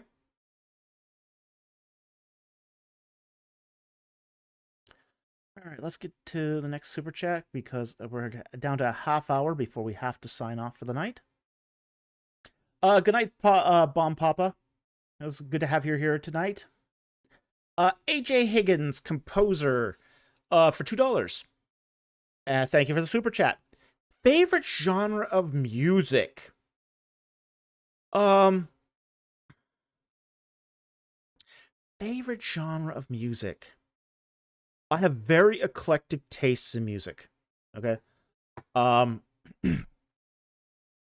I like soundtracks a lot. I like, of course, classical music. I do like heavy metal. I do like trance music and various types of trance music. For example, I like Tangerine Dream. I even like some um EDM music. My tastes in music are very broad, and the reason why is my first job out of college was working at a department store, and I worked in the music department. So we basically, well, really the whole electronics department, but we sold like a lot of CDs, a lot of music, um, a lot of oh yeah, EDM for vampire clubs. Yeah, I like vampire music. It was the best thing about studying vampires. When we did our paper on vampires, Kiara and I did a joint paper on vampire religion in America, and part of that was, getting in, trying to understand the vampire culture. And those guys had good music. They've got some very good music. So, yeah, BDM and vampire clubs is actually not that bad. Okay, that is a dude. Trans heads unite. Yeah. Okay. Yeah, I like Robert Miles. Robert Miles is good. I don't mind that. I think it was his one was Children, I think was his major hit.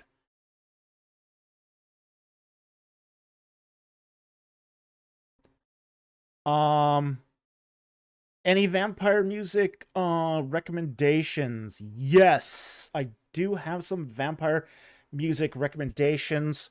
Blutungle, which is a German band. Um Very popular in vampire circles is Lacuna Coil. Very, very good band. Who else? Called now. Chiasm. Chiasm was good too. Was one other. Who did the There's one other that I recommend too that I think is very. Are you sure those are bands and not types of fish? Well, that's a tough one to say. There was one other that I would think is very good too, and if I could just remember what it is, look it up here, because Within Temptation. That's another one that's really popular amongst, say, vampire in vampire clubs. You'll see things like from Nightwish. I don't care for Nightwish all that much, but Within Temptation is very good. Lacuna Coil's very good. In fact, one of my inspirations when I was writing my book was the album Half Life by Lacuna Coil. So, there's some music recommendations from the vampire set. Okay. Okay. So, favorite genre of music? A lot. It's going to depend. As I say, I have very eclectic taste in music. So, thank you very much for the super chat.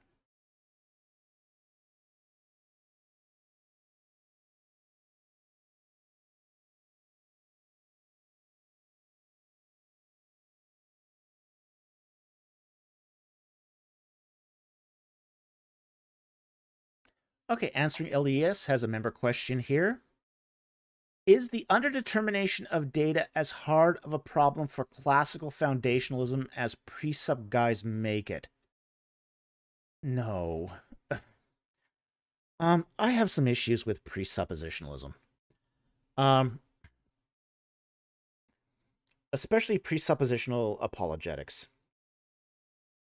My biggest problem with them is the whole idea that you can't know anything without knowing God. And I think that's patently ludicrous. Okay, I just think it's just silly. It's a silly argument. Of course, once you deny here's the one thing. If you deny that first premise, their whole argument falls to bits. Yeah. And it's really easy to gut presuppositional apologetics. So I it's silly to say you can't know anything without knowing God. I think it's just a silly thing. I think it's something that doesn't actually work. Yeah, materialists know all kinds of things without knowing God. And that's because we have something called natural revelation. God does reveal himself through nature. And he reveals himself through things you can discover in nature. If you can't discover it in nature, you can't discover God through nature. That's the inevitable consequence of that. Yeah, Camel Leopard, didn't Paul say exactly the opposite of that? Yeah, he did. He said, that these are things made plain in the creation. Well, if they're made plain in the creation, you can understand something from creation. There's some aspect of knowledge that you can know from creation without knowing God. But because you know that, you are without excuse. Well, the material thing. Yeah. But you might be dumb as dirt. Spiritual. Yeah. It's just it's not a good argument. It's never been a good argument. And it's not convincing either. So I just sort of I take this and I take the precept argument and I just sort of shovel that into the trash bin and just move on with pure evidentialism. because that's really... Oh yeah, Slam says, but a presupper will never give up the first premise. Oh no. No, he'll never give up the first premise. Because he needs that first premise. Without that first premise, he's got nothing. Everything follows from that first premise. That's the presupposition. That's what you have to presuppose. Without that presupposing that you need God for knowledge, there's nothing. It's absolutely nothing. It becomes a circular kind of reasoning. You have to presuppose the existence of God to say that all knowledge comes from God. Therefore, you can't know anything without knowing God. Therefore, God exists because you have to presuppose he exists. What? Huh? You serious? Like, really? But they won't ever give it up. But then again, too, they can't convince you either, because you don't have to consent to it either. We know things.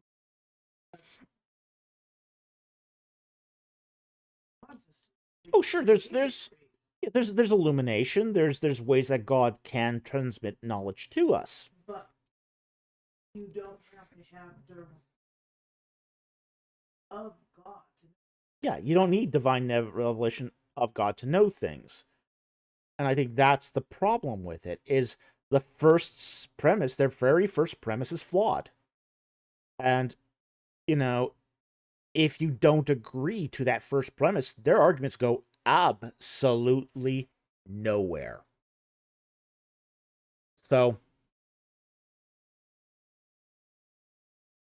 Frank Schustick says, Presup is as good as it was revealed to me in a dream. Yeah, pretty much. So I don't take that apologetic very seriously. I don't think the idea of underdetermination is a serious objection here to classical foundationism. I just don't. I'm not buying it. Not buying it at all. I'm not convinced.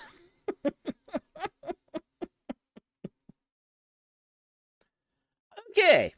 That was fun. It's fun to quote my mentor.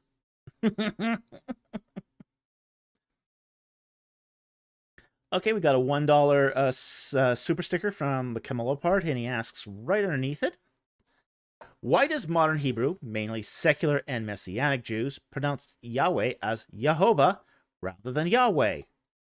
Verbal pointing, okay? And there's a reason, okay? It is to prevent taking the Lord's name in vain by pronouncing it as with the original pronunciation, okay? So what they've done here is they've taken the vowel pointing from Jehovah and added that to the Tetragrammaton, the Yod, He, Vav, He, and then pronounced it with it, okay?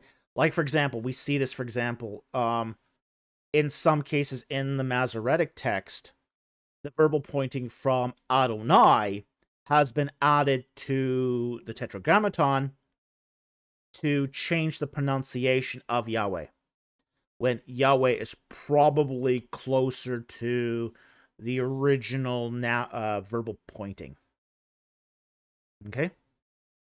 So, Eres Dea. But isn't that corrupting the name of God? Oh, yeah. Yeah, it is corrupting the name of the Lord. But that's okay, because the prohibition isn't against corrupting it. The prohibition is against saying it, at least in theory. It's a misunderstanding of taking the Lord's name in vain. And this started happening around 200 BC, where, for example, pious Jews would say, would start to look at the Tetragrammaton.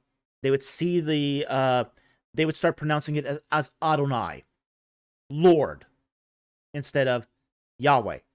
Okay, but that wasn't good enough. That wasn't good enough. During the Greek period, they started pronouncing it as Kurios. Okay, That's still too close to Yahweh. So then they went to Hashem. Hashem meaning the name. You can't even pronounce Lord. You can't even anymore. Still too close.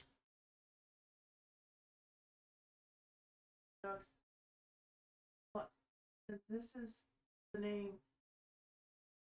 Abraham says, "What do I say?"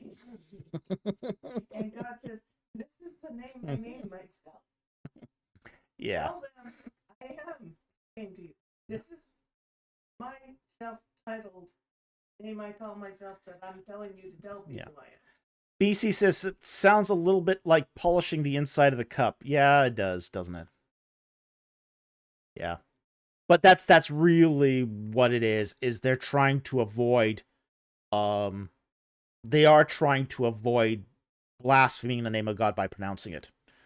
And that's really not what the second commandment is about. The second commandment is about you taking on, basically saying, you're a servant of Yahweh, and then doing awful things. That's what it's about. You know, basically making a joke, a mockery of serving the Lord through your behavior. That's what it's about. Okay? So, you know, and there have been classical interpretations of a lot of Pentateuchal things that are just not correct when taken in its proper context. Like example, and an example is, you know, do not cook a goat in its mother's milk. That's a reference to a particular festival, not the prohibition. It's not a prohibition about combining meat and dairy. It's not a prohibition against cheeseburgers. It's a prohibition against doing this particular pagan ritual that happened during festival days. So it's just one of those things where, you know, they have lost the original context.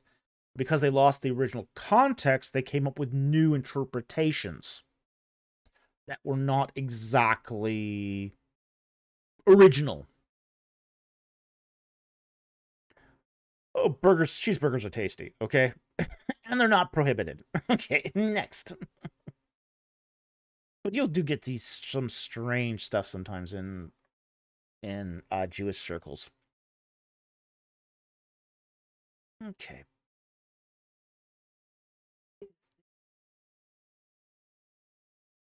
Well, they are, but sometimes they're doing it to the letter of the law. Like, you'll see this in, say, for example, Orthodox circles. You know, where it talks about Leviticus. You know, you know, where it states that a man shall not lie with another man as a woman. Well, in Orthodox circles, they sometimes say, well, it's okay if you're standing. So, you know, you'll get strange interpretations like that. You know, defeating the spirit of the law with the letter of the law.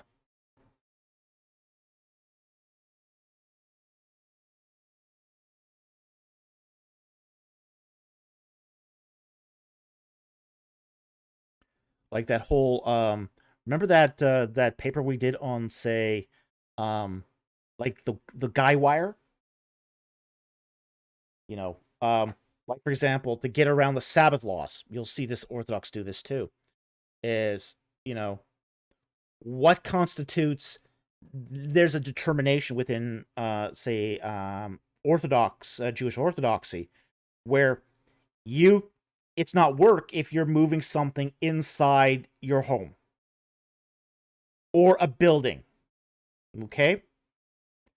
What they do is they'll have these zones around entire cities where a wall is technically two poles with a wire going across it. So if you've got an area that's completely surrounded by poles and wires, and that could be like half the city, you can work inside of that because that's inside of a home. Yeah. Yeah, so you do get some strange law, strange interpretations within Judaism where they sort of say use the letter of the law against the spirit of the law.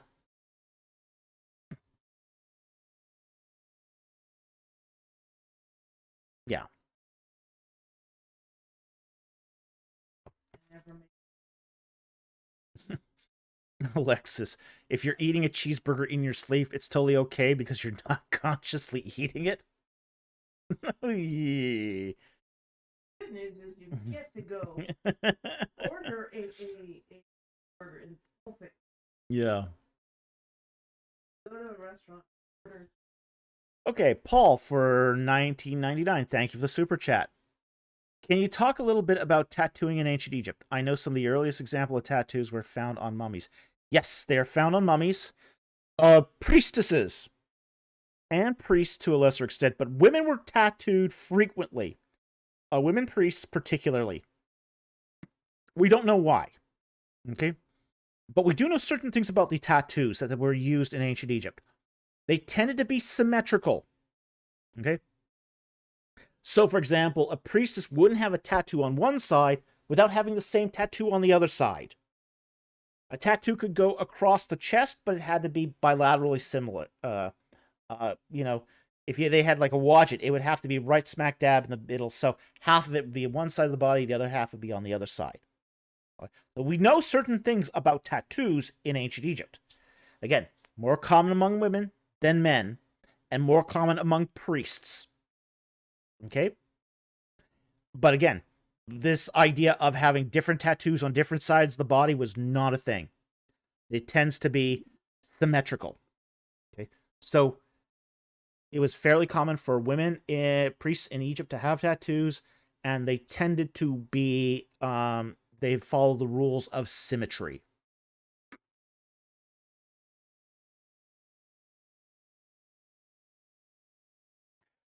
I'm not sure if those tattoos apply to, say, the Ka or the Ba, the spirits of the dead, but it's hard to say.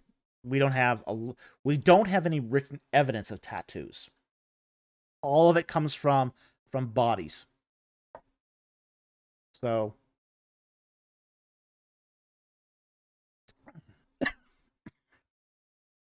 Alexis says, "I love symmetrical things. They're cool for that." Yeah, and as I said, tattoos in Egypt were a symmetrical thing. So if they had, as I say, an ankh on one side, they put an ankh on the other.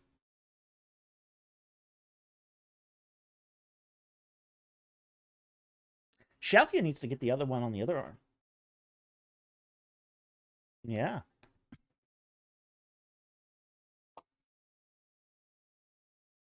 We have a friend who has a tattoo on one arm, a ankh on one arm. She needs to get it on the other two to be symmetrical. Yeah, she sometimes listens to this, so she might hear it. Yeah, so Shalkia, if you're listening, yeah, get that ankh tattoo on the other one, and you're good as far as the Egyptians care. Yeah, her ankh is a bit oversized, but that's a quibble, though.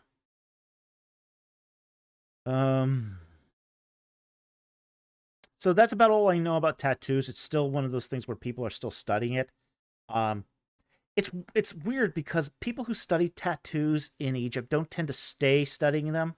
They tend to move on to other things because there isn't a lot of material to work on. Here's the problem: it's difficult to see a tattoo on a mummy. This is one of the problems with studying tattoos in Egypt is post-mortem marbling. Okay, when the body dies, it tends to turn a blackish green color, and it does do this during the mummification process. This leads to the problem where it hides tattoos. So for a long time, people didn't think Egyptian mummies had tattoos because they couldn't see them on the skin. It actually took special photography to figure out that there were tattoos there. So it's still pretty hard to collect enough data to do proper research on that. So Hope that helped. Thank you for the super chat. Very much appreciated. The dude's a dude. What ink did they use? I'm not sure. I have no idea what ink they used. BC, dry-aged marbling. Woohoo. Yeah, human jerky is not my thing, sorry.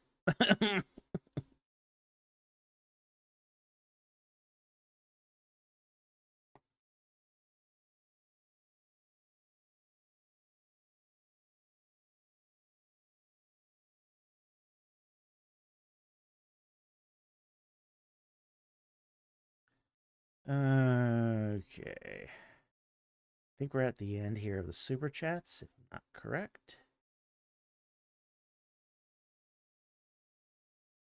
Oh, got one more here. Jordan Oric here. As for 199, thank you for the super chat. At the dissertation phase of my THD, prayers please. Sure, absolutely, we'll pray for you. Yeah, get it done. That's the one thing I'll say about anybody who's doing a PhD or a THD. Get the dissertation done. Get it done quickly. One thing I'll say is have a writing schedule.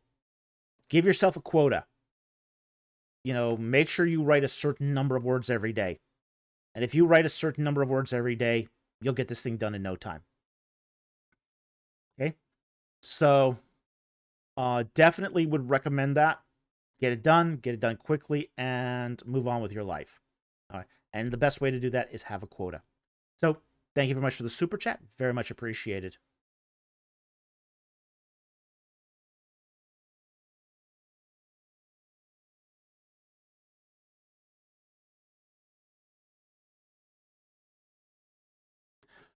Okay. If we have time. We're at 5 to midnight here. Okay, Austin here for 38 Hong Kong dollars. Thank you for the super chat. How would you recommend researching and approaching a new topic? Read on it. This is what I would recommend. You get some papers on it or some books, read on it, then go to the bibliography. Read what's in the bibliography. Go look up the books that are listed in the bibliography. Read those, then read those bibliographies. And sooner or later, what happens is you start covering the expanse of the topic. It's uncanny how that works. Just Be very careful. Yeah. Start with credible sources, though. Okay? Don't use uncredible sources or fringe sources. Use good, credible sources and read their bibliographies. And here's the thing. A credible source will give you a credible bibliography. Really simple. And I get these guys sometimes that come on my channel and they'll say, well, you didn't read all this guy's work, and yet you called him a fringe scholar. Yeah, that's because I read their bibliography. That's all you need to read sometimes to figure out if somebody is fringe or not. Because if they're a good scholar, they have good research backing their scholarship. That's why there's professors don't even go to.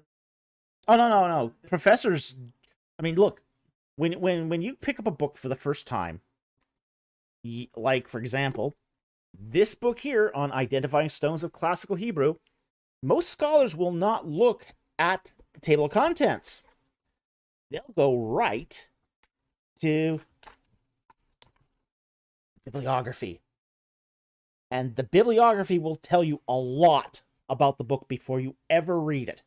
Like this bibliography here is full of works from 2019, 2021, 2023, modern up-to-date scholarship.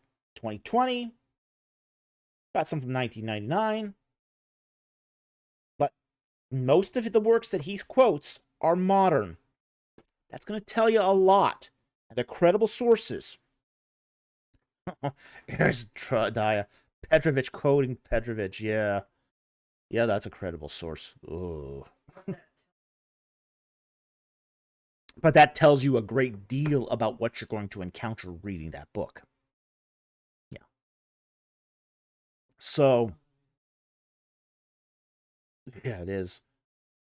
Um, but that's what's going on is you will need to, the best way you can start looking and researching a new topic is reading a credible source, going through their bibliography, and reading those sources in a kind of a recursive pattern. Okay? So, I hope that helps. Thank you for the super chat. Very much appreciated.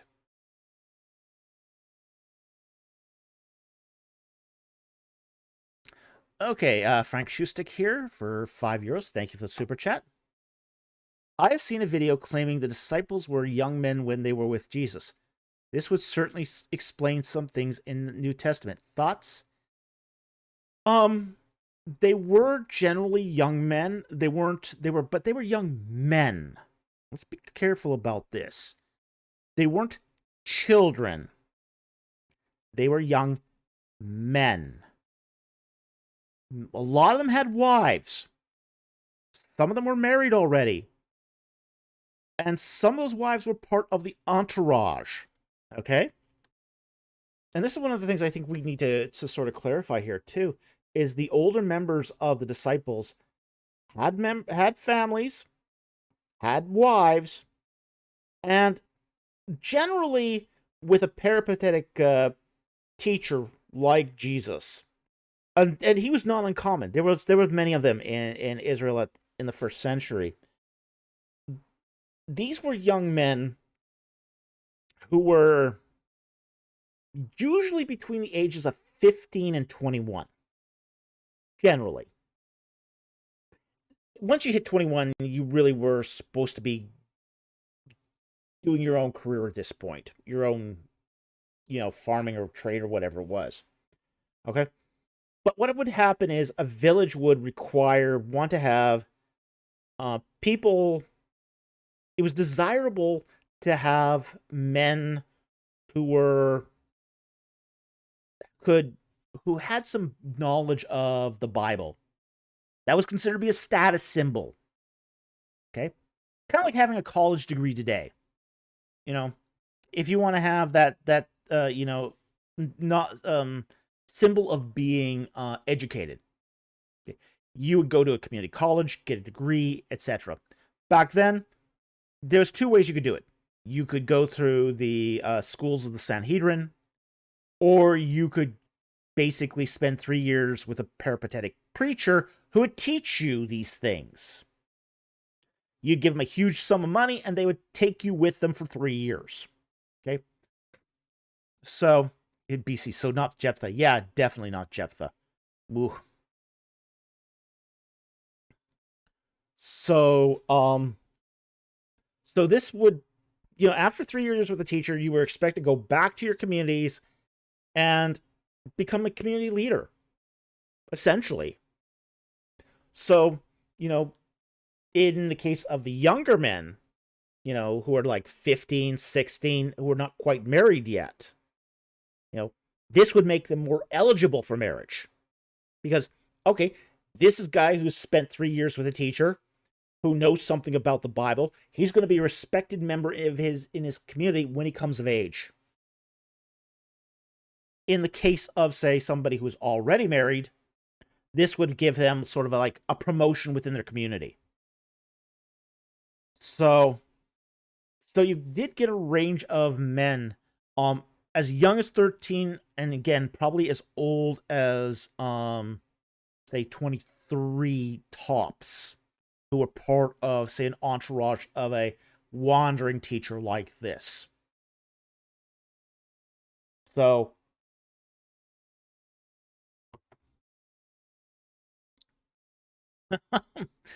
Bubble Machine here, quoting Popo here, Fiddler on the Roof. If I were a wise man. I'm not going to even try to sing that. Okay. So, I wouldn't say they were very young. They weren't children. They were teenagers. Mostly. Okay, so, hope that helps. Thank you for the super chat. Very much appreciated. Arius Dia says, so Jesus was considered an elder at 30, being able to read Isaiah in a Nazareth synagogue. Oh, yeah. Oh, yeah. Yeah, absolutely. He would have been considered an elder. If he had been following the, say, Judaic orthodoxy, he would have been a respected community leader. Oh, absolutely, yeah.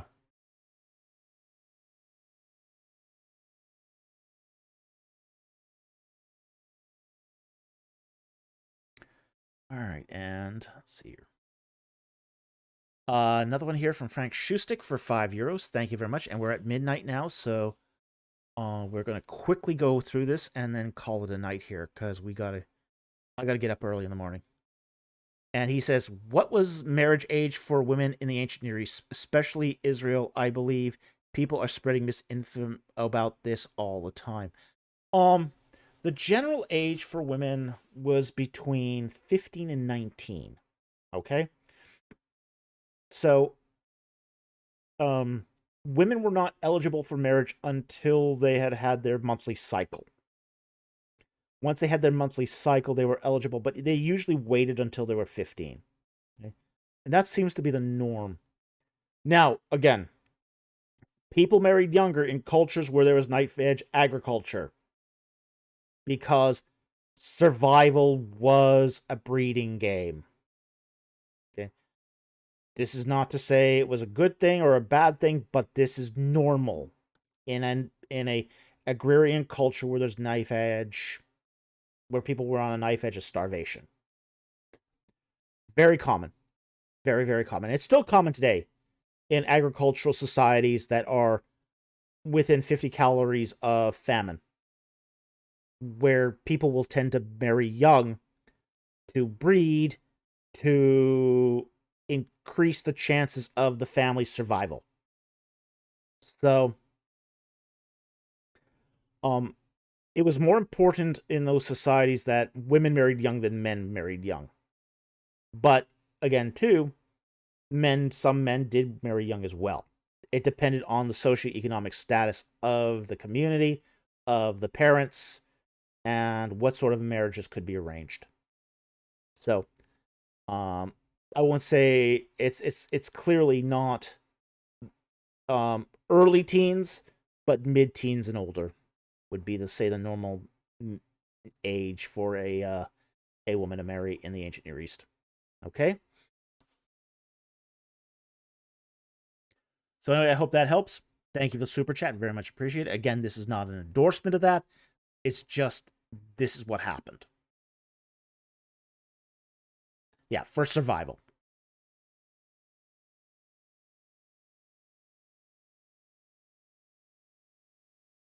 Okay. I think that's the last one.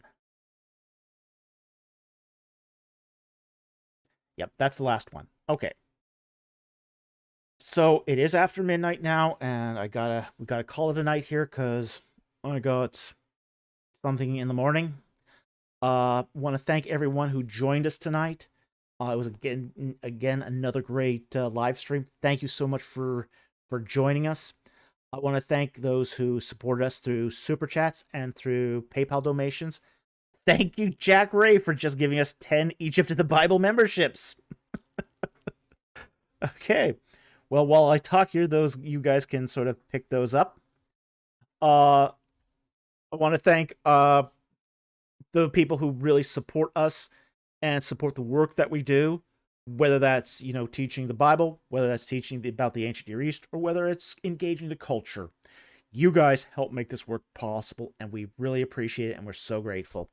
We also want to thank those who support us through Patreon and YouTube memberships. You guys keep the equipment repaired and us on the air, and we're really grateful for that too. Finally, we want to thank everyone who watches our videos, hits that like and subscribe button, and shares the URLs with other social media venues. You guys get the message out. With that said, thank you very much for joining us tonight, and we'll see you next time on Ancient Egypt and the Bible.